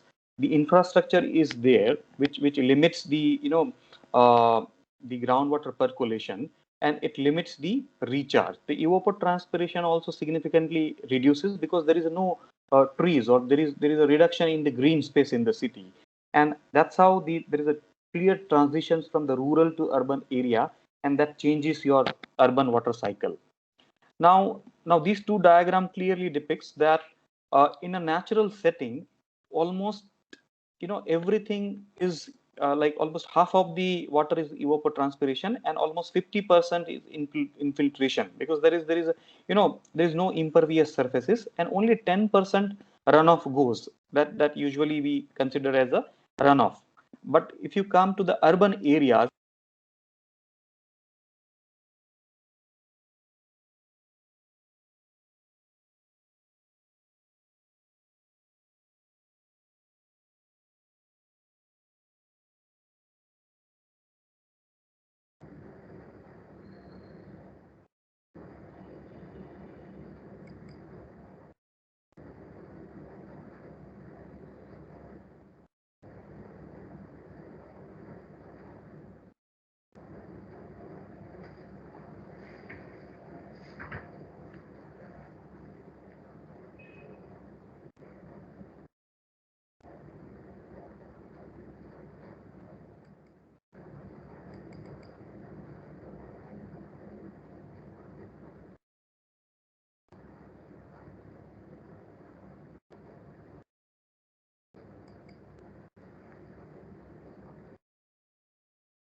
Excuse me, sir. I think your audio is off. We can't hear you. Excuse me, sir. You are not audible to us. is it okay now? Yes, sir. Now it is okay. Yeah. Thank you, sir. So yeah. Okay. So is my slide visible now? Yeah. Yes, sir. Yeah. So urbanization significantly increases the impervious cover in the cities. Now urban flooding is a very typical phenomenon that we are looking, because urban flooding significantly, the flood peak increases from 1.8 to 8 times, and the volume also is going up by 6 times. So it is very different from the natural flooding. Now, why the Indian cities floods is a very significant question that we, have to understand. First and foremost, the spatial planning. Whenever the cities are planned, it is not taking care about, how the flood zonation has to be taken, what kind of, provisions has to be there in the master plan, because usually master plans are the important instruments which determines the direction or a growth of the cities, as well as the, how the environment and how the water and the other facilities will be given to the cities. So unplanned urban organization, and these kind of issues are usually not addressed in the spatial planning phenomenon. Inadequate infrastructure. Now, as we understand, the cities are growing, the infrastructure also has to keep pace with that growth, and it is not easy to install the infrastructure in the city, because there are financial challenges, there are, the ground challenges, there are socio-economic challenges, a lot of things are there. So inadequate infrastructure is, the prime reason, because stormwater management kind of systems, if you have to give in the city, it is not going to happen overnight. It takes its own time. So as the time is passing, the infrastructure gaps are also increasing in the cities. The governance factor, because this is also very important part, because in a city, if you look, the city administration, there are multiple agencies working. You have a PWD department, you have a municipal corporation, you have a, parastatal agencies, each with their own mandate to give the services. Now, particularly when there are multiple agencies. If there is no coordination among them, there is no accountability, and then when it is said that if it is no one's responsibility, then it is not going to be addressed. So governance is also one of the important factors for the urban flooding phenomenon in the cities. And of course the finance, because if you look at the municipal corporations, usually they are not in the positive side of their finance. So putting the infrastructure and everything, capital expenditure and everything, is mostly dependent on the center or a states. Like it is transferred from the center to the state, and then from state to the ULBs, and that's how the finance is also a big challenge to address the urban floods. And the CSR and PPP kind of models are very less explored at the corporation level. They only look at the center or a state support. So these are some of the reasons why urban flooding is very prominent in the cities, because the urbanization, the population growth, and plus these factors. So that's the key challenge. Now what are the impacts of urban flooding? So it's very clear that when there is an urban flood or a city is flooded, life and livestock are at a major risk. And urban poor particularly, they are the most vulnerable, because most of the time they are residing along the drains or along the river bed, or that becomes a very high risk area when the response is to be given by the authorities. The second important damage is to the public utilities, like water supply or sanitation infrastructure is inundated, and the services are not given. The electricity, in this case, you can see that the entire the electricity supply mechanism has been inundated. So there is a electricity losses. So public utilities are at a great damage. Once the floods recede, there is a high risk of a disease outbreak. Yes, the waterborne diseases significantly increases once the flood recedes in the cities. And very importantly, the manufacturing, the supply chain, and the human hours. These are the significant losses to the country's economy. So these are the major impacts of the urban floods, and that's why the cities are almost at the standstill, and the functioning stops in the city when the major flood hits in the city. Now these are the issues and challenges. Now, what are the avenues that we have to manage the flood? So the emerging concept of flood resiliency is a very prominent, and it's a very very kind of a emerging area in the country, and that many cities have started to adopt the flood resiliency kind of approach. Now, if we look at the flood resiliency, the UN ISDR clearly says that any system or community or society exposed to hazard resist, absorb, accommodate, and recover from any hazard in a timely and efficient manner can be considered as a flood resilience system or a flood resilient community. So this is a definition which clearly says that whenever there is a flood, how fast the city is able to come out of that flood in a more efficient manner it is considered as the resilient city. So on this concept, now how we can prepare for this kind of a immediate recovery, that is something that we are going to see. Now, if we look at the flood resiliency concept in India, it is significantly progressing since the time of 2005, when the Disaster Management Act was enacted, and then NDMA was formed at that time. That was the foundation when the flood resiliency concept started to function in India. 2008, the NDMA guidelines came into existence. So flood management was more improved by that guideline in the cities. And NDMA brought very specific guidelines for the urban flood management. So 2010 onwards, it was further strengthened, and in 2018, MAHUA, that is Ministry of Housing and Urban Affairs, it brought the urban flooding SOP for the cities. So how the city has to respond when there is a flood in the city. So this particular time frame clearly indicate that India is certainly gearing up, or it is becoming more and more flood resilience, particularly in the urban space. But there is a key concern, like whenever there is a flood, the response of the ULBs or the urban local bodies or a municipal corporation is a very ad hoc or a knee-jerk reaction kind of things. There is a flood, so there are knee-jerk reaction, and that doesn't give that sustainable solution which takes care of entire city's flood management in a more efficient manner. So this is a key concern. How it can be addressed? So these are some of the avenues for the urban flood resiliency for the Indian cities. So if you look at the urban flood management, clearly there are two streams. One is structural measure, the second is a non-structural measures.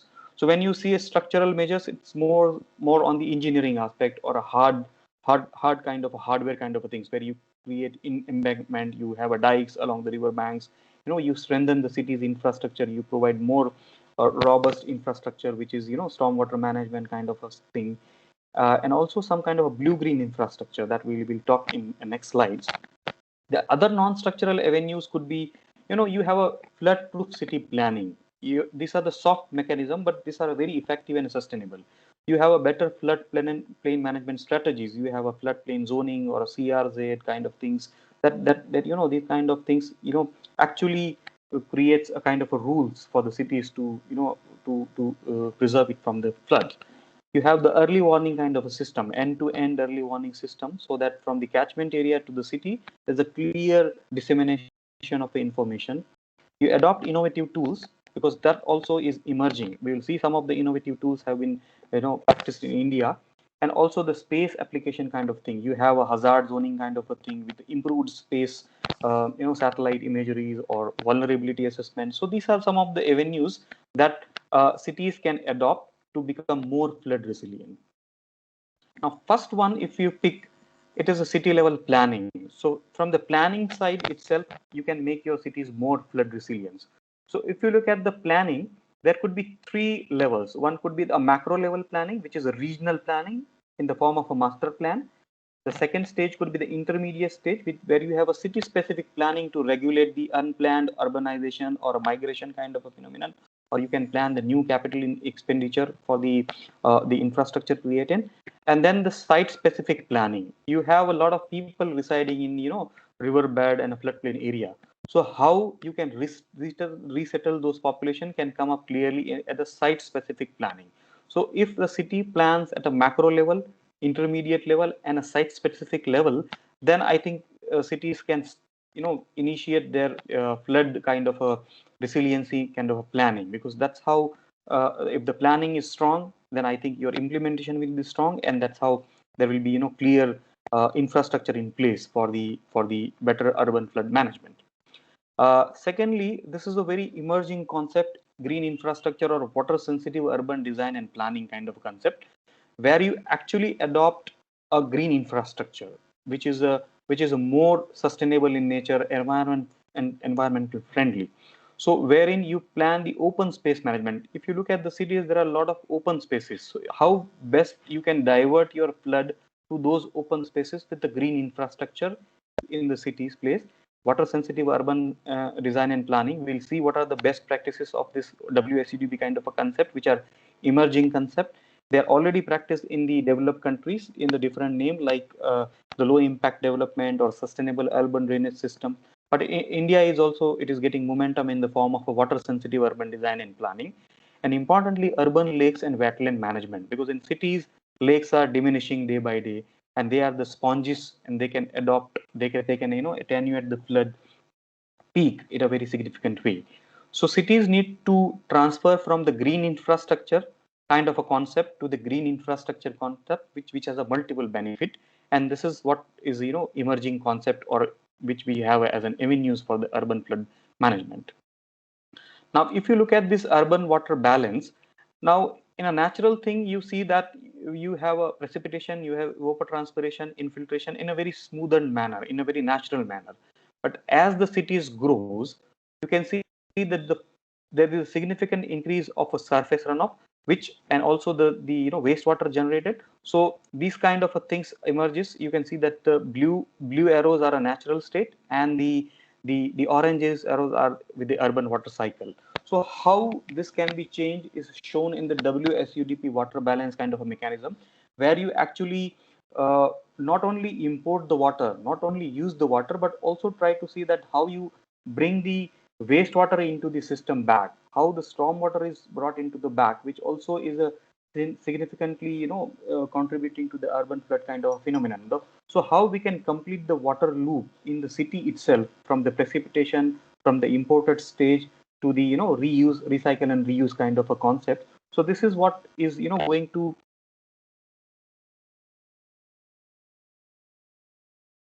to adopt these kind of models in India also.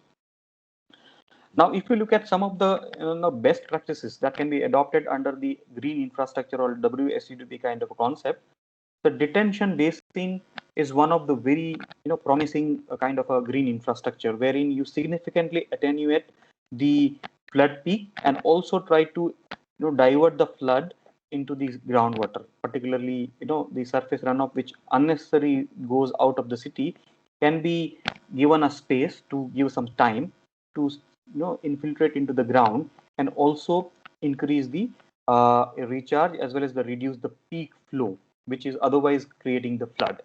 The second kind of green infrastructure or water sensitive urban design could be the rain gardens.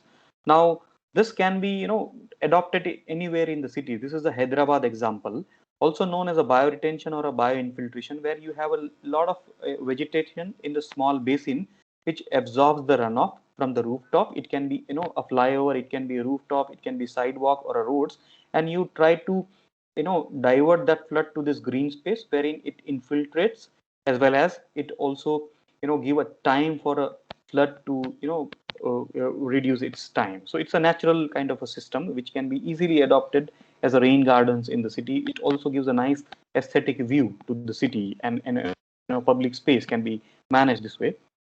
The bioswale is a vegetated or a mulched another example, which is a kind of a strip along the road, which can be excellently, a stormwater carrier from one place to the another place. So this swales is another good example, bioswale. It can be dry as well as a vegetated to attenuate or reduce the flood peak.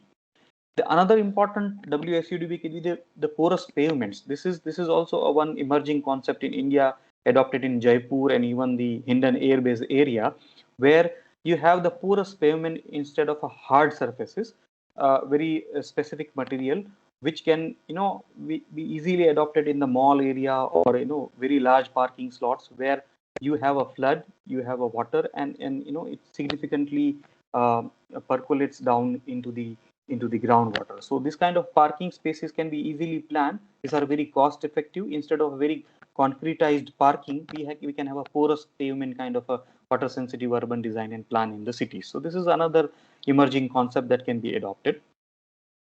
The other thing is urban water bodies and management. You can clearly see that the cities are expanding and encroaching in the urban water bodies, whether it is a Chennai flood or whether it is a Hyderabad flood of 2020. I mean, it clearly highlighted that the urban lakes were clearly encroached, and urban water bodies which otherwise accommodate a lot of flood can they are encroached, and that's how the flood incidences are increases. These are the two images which was our project in Kanpur, where in 2003 you can see that there is a very huge water body having a clear interconnected of 2-3 water bodies and a catchment from high level to the lower level. But in 2020 you see the space, how significant urbanization has encroached these water bodies. Almost the lower part is almost gone. I mean, you can see that the water body, it is very difficult to locate the water bodies in the increased urbanization space, and this is the exact reason why the water bodies are needs to be managed to reduce the urban flooding. So this is another avenue for the cities to significantly manage the urban water bodies or the cities wetlands. Now, the second section talks about the innovative tools, the LiDAR kind of elevation mapping or artificial intelligence, machine learning kind of things are emerging and also practiced in India. So these kind of innovative tools also needs to be adopted if you want to better manage the floods in the cities, because cities can also afford to have this kind of a innovative tools, because there is a capacity, there are a lot of academia, there are a lot of universities, so there is a lot of expertise available in the cities, so they can easily adopt these kind of innovative tools. So one of the important LiDAR used for the flood warning was used in the North Carolina, where the LiDAR data was used to see how the city will be flooded if there is a high kind of a flood event. And in the right image, it is clearly seen that the how exactly it was modeled, almost near to that the city was flooded. So this kind of LiDAR mapping is very important thing, and I think in the recent Niti Aayog report, the LiDAR functioning has been LiDAR usage has been given a very due attention, that these kind of things can be adopted in the India also.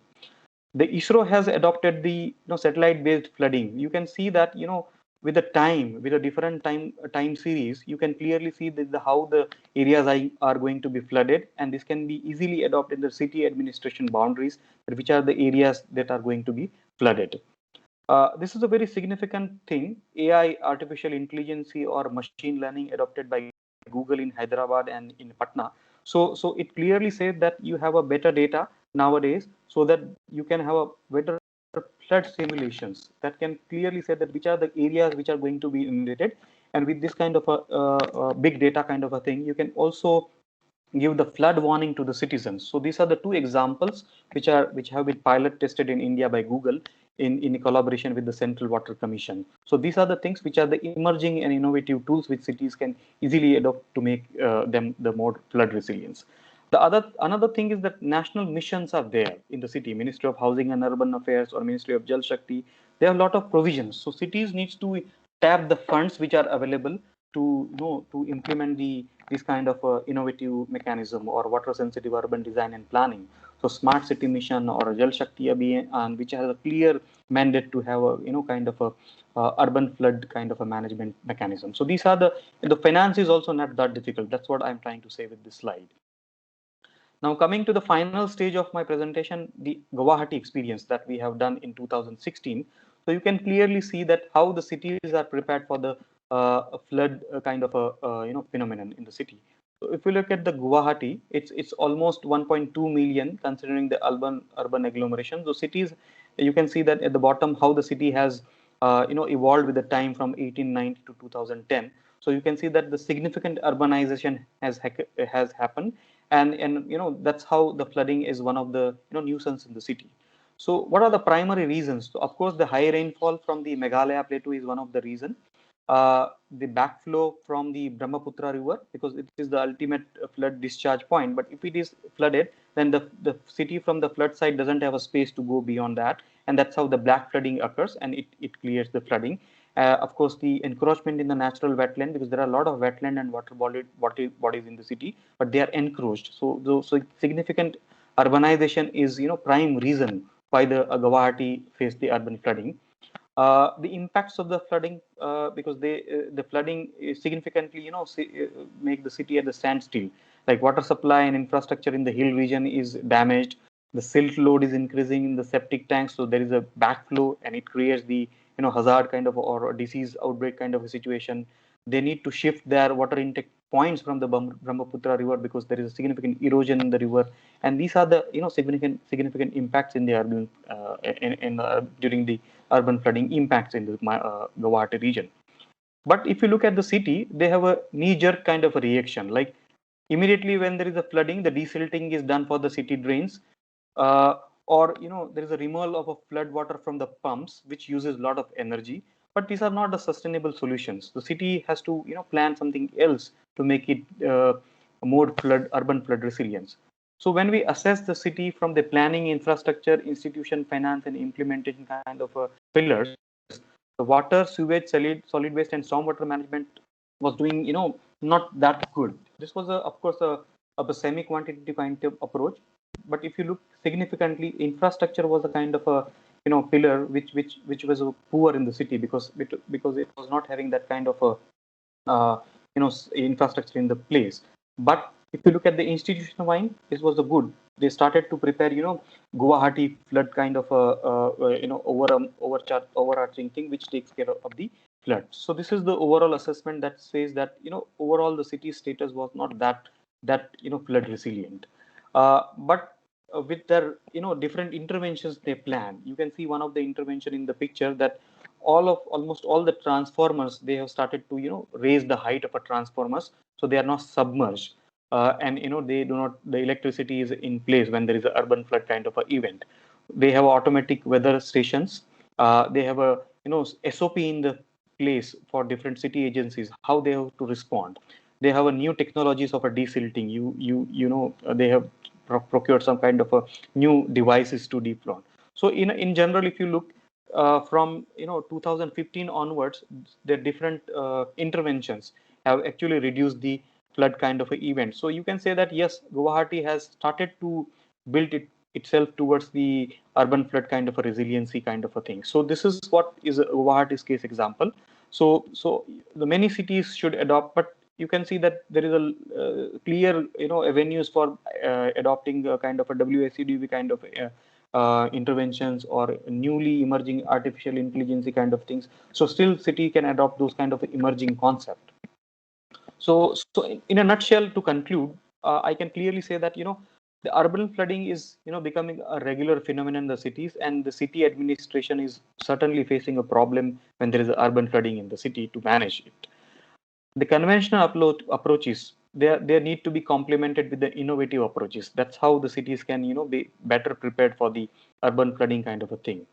And how they can do, there is a clear need to do a paradigm shift in the city planning from the conventional infrastructure to the blue green infrastructure, which can be adopted in the master plans of the cities.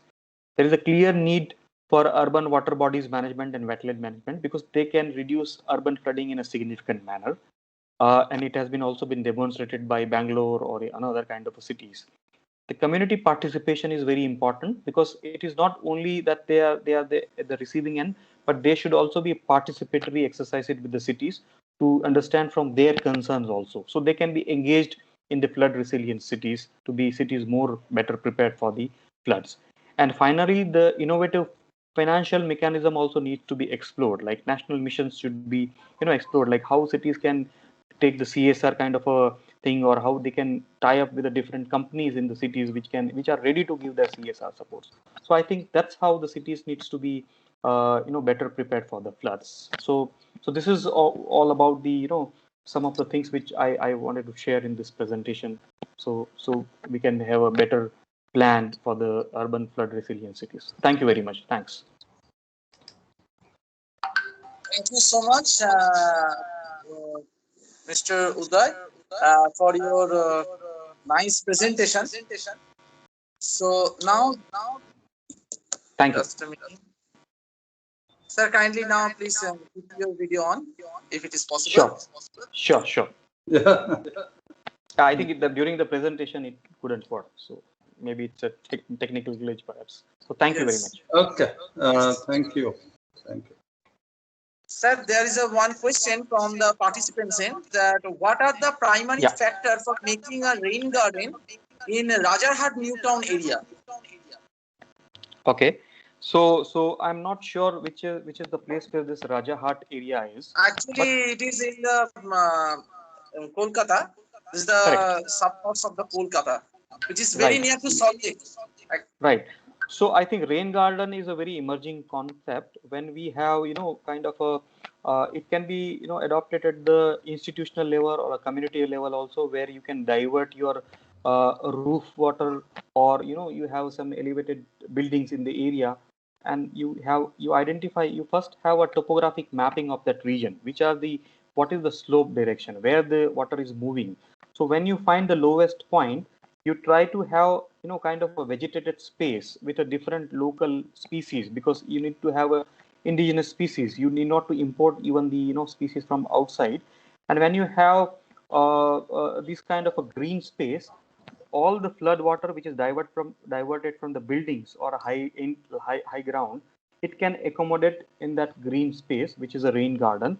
But one of the important thing is that you also need to check the groundwater in that region, because if the groundwater is shallow, then I think this kind of concept would be little difficult, because otherwise your seepage will be more, so seepage will be less, and the groundwater can come up with that kind of a thing. So you have identify the local slope, you identify the water movement, and also see that the groundwater is little lower, so say around 5 to 8 meter below, and you have the local indigenous species in that rain garden, and it can significantly attenuate the flood peak for the city. And more rain gardens in the city can significantly reduce the urban flood kind of impact. Yeah, thank you. Thank you, sir. So now, Professor Ghosh, anything from your end? No, it is an excellent presentation, Dr. Uday. Yeah, thank you. Yeah, in fact, you have touched upon almost everything about a city and urban, because that is really the National Institute of Urban Affairs. You have touched upon soft, non-structural, structural, especially on the non-structural part, which later part of your presentation that you have had, like rain garden or porous concrete or porous pavement, and giving example of Guwahati city or even Hyderabad. So that way you have taken almost, I think, National Institute of Disaster Management and National Institute of Urban Affairs, we must work together now.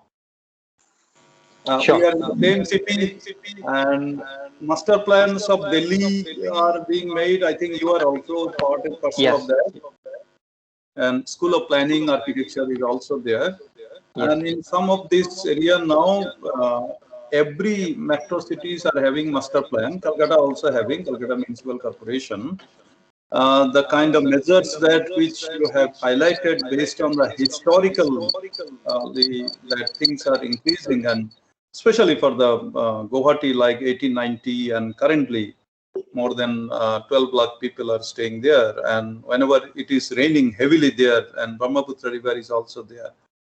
So in that way, in fact, in the initial part when you showed that about the census data, and also many of the documents which you are much more familiar with than ourselves in NIDM, because we look at disaster response and many things. But the giving a background from the surge of population, which was highlighted in many of the UN reports, or many of the reports, especially that how population are coming to the city and increasing. 30 crore people are living in our all cities. There are 700 municipalities are there, and each of these having urban flood related, or urban, not only flood, but many other problems due to the congestion, due to network, which you have shown very nicely with some of the very captive photographs and scenario. So I think now with the COVID, that what has shown, COVID-1 and COVID-2, we are thinking now differently. And so maybe if you can throw out some light, because many of the central government programs that coming up, Atmanirbhar Bharat, or even Gram Sadak Yojana, 15 years that it is going on. And you know that COVID has impacted now many of the labor force that who have gone back to their own places. And also now they have come to know that with the surging of prices of many of the essential items, they are now looking back to their own places rather than coming to the city. You know that in Delhi, how some of this area, Govindpuri area, or Yes. all these area, that how they are congested and what kind of living standards are there. And we are not able to cope up with that. And the kind of hurdles that they do, and the amount of money that they have to pay for finding a space. So it is discouraging now to the people that which we know 2011 census, whatever has shown. Now another census is on the process. I think report is going to come. So the kind of trend that we have seen in the last 50 years, that in city area, whatever is projected by many of the UN report or our own report also, that cities are flooded with the people because cities are having more and more facilities. And similarly, 99 smart cities are also coming up. But what is your say on this impact? Now workforce has gone back to their own place. Now due to COVID, now things are opening up. Now many of the factories, or even in agriculture, or many of the city related industries also, it is very difficult to find the people to work. Even construction is one of that. So do you think that the dynamics of change, or that so many people are coming to the city, at the same time opening up many of the MSME, or many of the schemes in the village dependent schemes, and also agriculture policy, and then you have some roof garden, green gardens, and rain gardens kind of things. So do you think that there will be definitely some shift to the projections that our census data or report giving that many more people will be coming to the city, or rather it may have some check on the population of the city area, because in city itself we are facing a Yes. No, I think you very rightly pointed out that the migrated workforce in the city is actually, we were not knowing that how much important they are when it comes to manufacturing or a supply chain management kind of things. And once when they were out of the city, we came to know that, look, it's very important that this migration is the migrated population, or we call it as a floating population, is very important to the city. But importantly, what is happening in the cities that these are remaining unchecked. So if you look at the urban planning perspective or a city's perspective, this floating population or a migrated population is not documented, and that's how they start residing in some of the informal sectors, or some of the natural spaces available. There are also other factors playing for that. And when you say a flood management kind of a thing, or some kind of a activity that you want to plan, this kind of a settlements, which are usually not having their legal sanctity or legal identity, certainly create kind of a some hurdle in planning a better flood management strategies for the cities. But at the same time, since this workforce is very important, there should be a dedicated corridors for these kind of migrated populations, which can be which can have a proper infrastructure, because most of the time if you see these kind of settlements, usually they also lack the infrastructure, whether it is a water supply or a sanitation management. So maybe it is a very dire need that this kind of a population, which is a large, which is a significant in number. If you look at that, it is almost like 30-40%, like including the slum population and everything. So there should be dedicated spaces in the cities which are provided to these kind of a migrated population, and otherwise the left out spaces can be better managed for better water sensitive urban design, or different kind of innovative approaches that we are discussing. So we need to shift them in a safe place, and you can use the left out space, open spaces, for a managing this kind of urban flood kind of a risk. Otherwise you remain in the same stage, and you lose a lot of economy of the city, because cities are very important in terms of GDP kind of a contribution. Yeah, I think that's very important point. And let's hope that the upcoming census has some provision on this. There are provisions. I think there will be some kind of a clarity on that, because in census 2011 some new dimensions were given to the census. So I'm sure the upcoming census will also have a new provisions which might take care of this kind of a floating population, migrated population. Yeah, thanks. Just only another point that one of the question that asked of in case of Calcutta, like in Rajarhat area, in Rajarhat area, the kind of rain gardens may not be feasible. First thing is space, and even many other places. Calcutta is having the maximum population. Second thing is the level of water, means sea level, from sea level, it is hardly few meter only, not even few meter, 1 meter, 2 meter. Every day, tide flow and tide water comes to the Hooghly River. So whenever it rains heavily and tide comes, then water cannot go also. So in that case, even having it is not possible to store water, because water level is very high in the entire Calcutta. Added to that, this water which comes from with their storm water and sewerage, everything mixed together, like in the eastern part of the Calcutta. So managing extra water that which are due to heavy rainfall that happens, if it spells for 1 hour or 2 hours, many area, like few days back it was happened.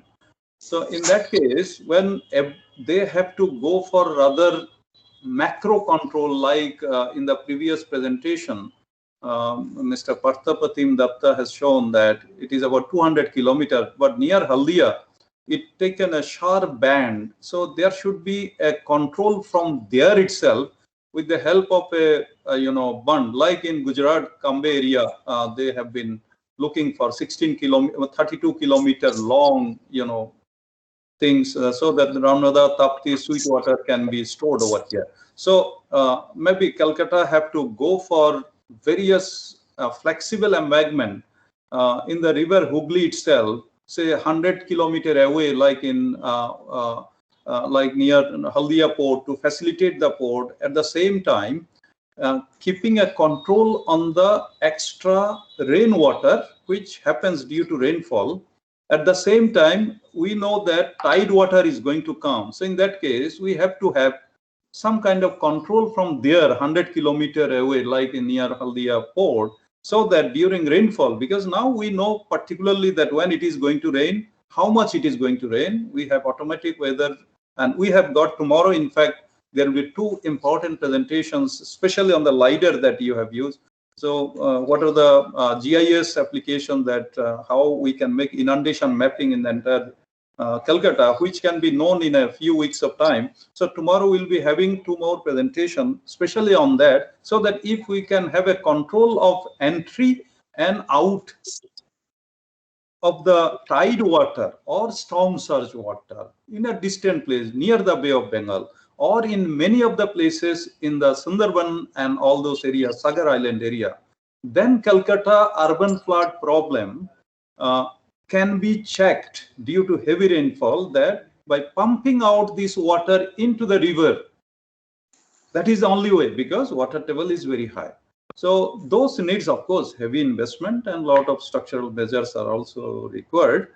But until and unless Calcutta go for that kind of planning, stopping water entering during heavy rainfall or aftermath of the heavy rainfall, it is not possible to make this drainage where this water will go, because it is already very near to the sea level.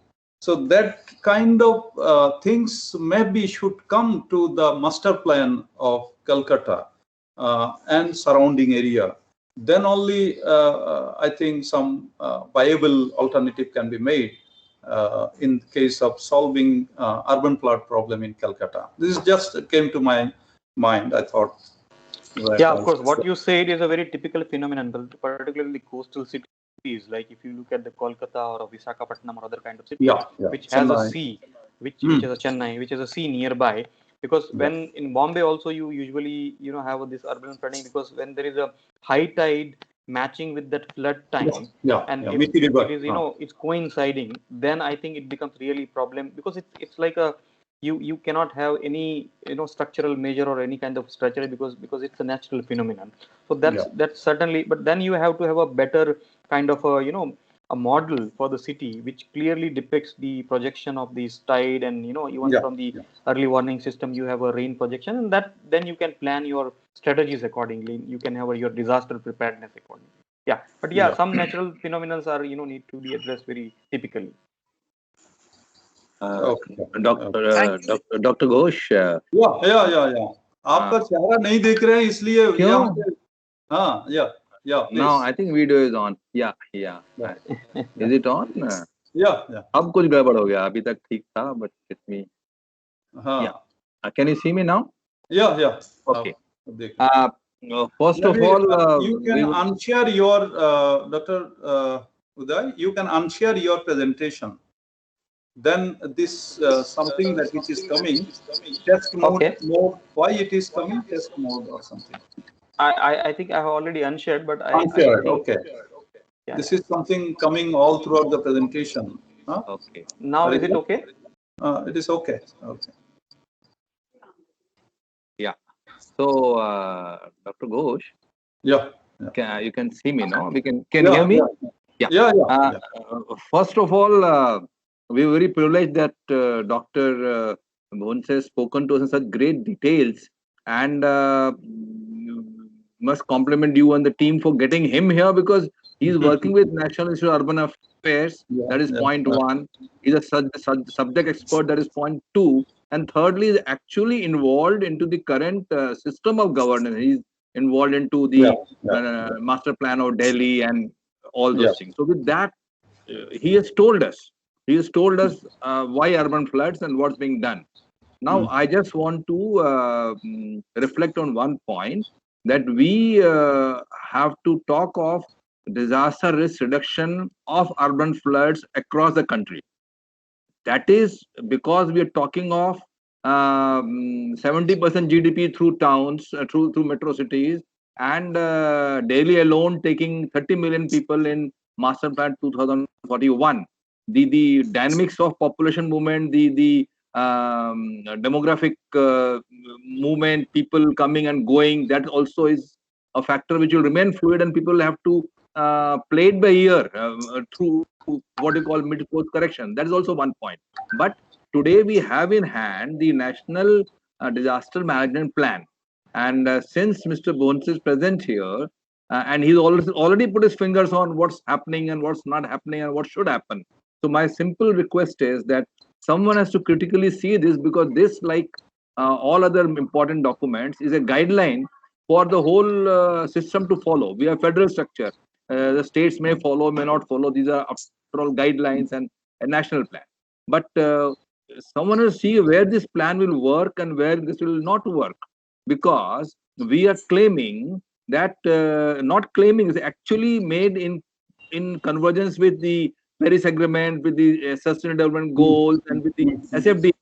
So 2030 is not too far. We have to actually show the world, yes, look, here is a lesser number of casualties. Here is a lesser number of, here is economic development because of our national plan. So we are not too far from 2030. So someone has to now see why it's not happening. Like an example I like to give is about the forest cover in India. Obvious reasons, climate, well understood. Forest cover is increasing. The Prime Minister got to say that there's some percentage he quoted in some of the lectures recently, that we have increased our forest cover, and there is proper legislation. We wanted to make roads in border areas, and years together we are stuck because the ruling on Supreme Court, no forest can be cut, whatever be the reason. So now why I'm mentioning this is, do we need to do something drastic from the legislation point of view, so that our cities don't grow in the manner which is not desirable, because everyone is, there's not no doubt of people now who know what's going wrong in the government and outside the government. So like we have to give the law to ourselves, and the example is the this DM Act itself. Now the way we are managing pandemic, and we have taken strength from the DM Act. Certain things will have to be done, whether you are X government, Y government, Z government, in state X, state Y, or UT Y, Z. So this is the legislation which you cannot violate. So do we need something of that sort in context of our urban development? That is what is the thought I wanted to leave. I simply very much share this with you. Thank you so much. Thank you. Thank you. Thank you all. I think there is a query from the participants. Mr. Pavan. Mr. Pavan, please unmute yourself and ask your question.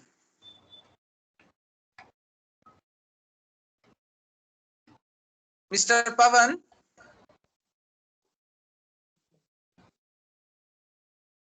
Okay, I think is not able to present anything. Okay. So thank you everyone. So we have reached the end of the program, and I will invite our faculty of IIGST SAIARD, Mrs. Munmun Sen, to deliver the vote of thanks of today's event. Mrs. Sen, over to you. Thank you, sir. Hope I'm audible. Yes, yes. Yes, yeah. Okay. Thank you, sir. Okay. Respected Professor Chandan Ghosh, sir, from NIDM Government of India, SAIARD, the whole SAIARD team, and our most valuable participants, it's my privilege to have been asked to propose a vote of thanks on this occasion. So I, on behalf of South Asian Institute for Advanced Research and Development and National Institute of Disaster Management, in association which present 3 days capacity building program, extend a very heartily thanks to Mr. Partho Pratim Datto for gracing your important work and sharing with us your port experience in facing cyclone today. Thank you very much, sir. Along with this, I would like to place my heartily thanks to Dr. Uday Bhonde for demonstrating nicely over avenues for urban flood resilience in Indian cities and the insights of causes, factors, and impacts in urban flood, and also about the flood resilience. And thank you very much for sharing with us your findings and opinions. And along with that, I would like to thank Dr. Naik also to share his opinions along with us. Thank you very much, sir. And at the end, I would like to thank all participants for being with us this evening. It's been a great environment for study, and for about this program also. And the participants, tomorrow we are going to meet again at 3 p.m. and tomorrow is going to be the last day for this capacity building program. And that is going to be the last day, but our participation and the participation will continue forever. So thank you very much to all of you. Once again, thank you very much. Okay. Thank you. Thank you. Thank you. Thank you, everyone. Participants, Thank you may find the attendance list in the chat box, and please mark Thank your you so much. attendance Thank you. on the chat box. Thank you. Okay. Okay. See you tomorrow. And to all participants, that for the poor communication, sorry, we cannot help each other, but at least in the kind of ambience that we have created, especially this presentation by Dr. Uday, I think we have not mixed anything, even though communication is not there, but communication means these images are not there, but the main aspect that which you have communicated through your voice, that is very clear and very much. So this is where is the capacity of we Indians, that whatever may be the come on the way, we keep on, and not missing anything, not missed anything. Thank you.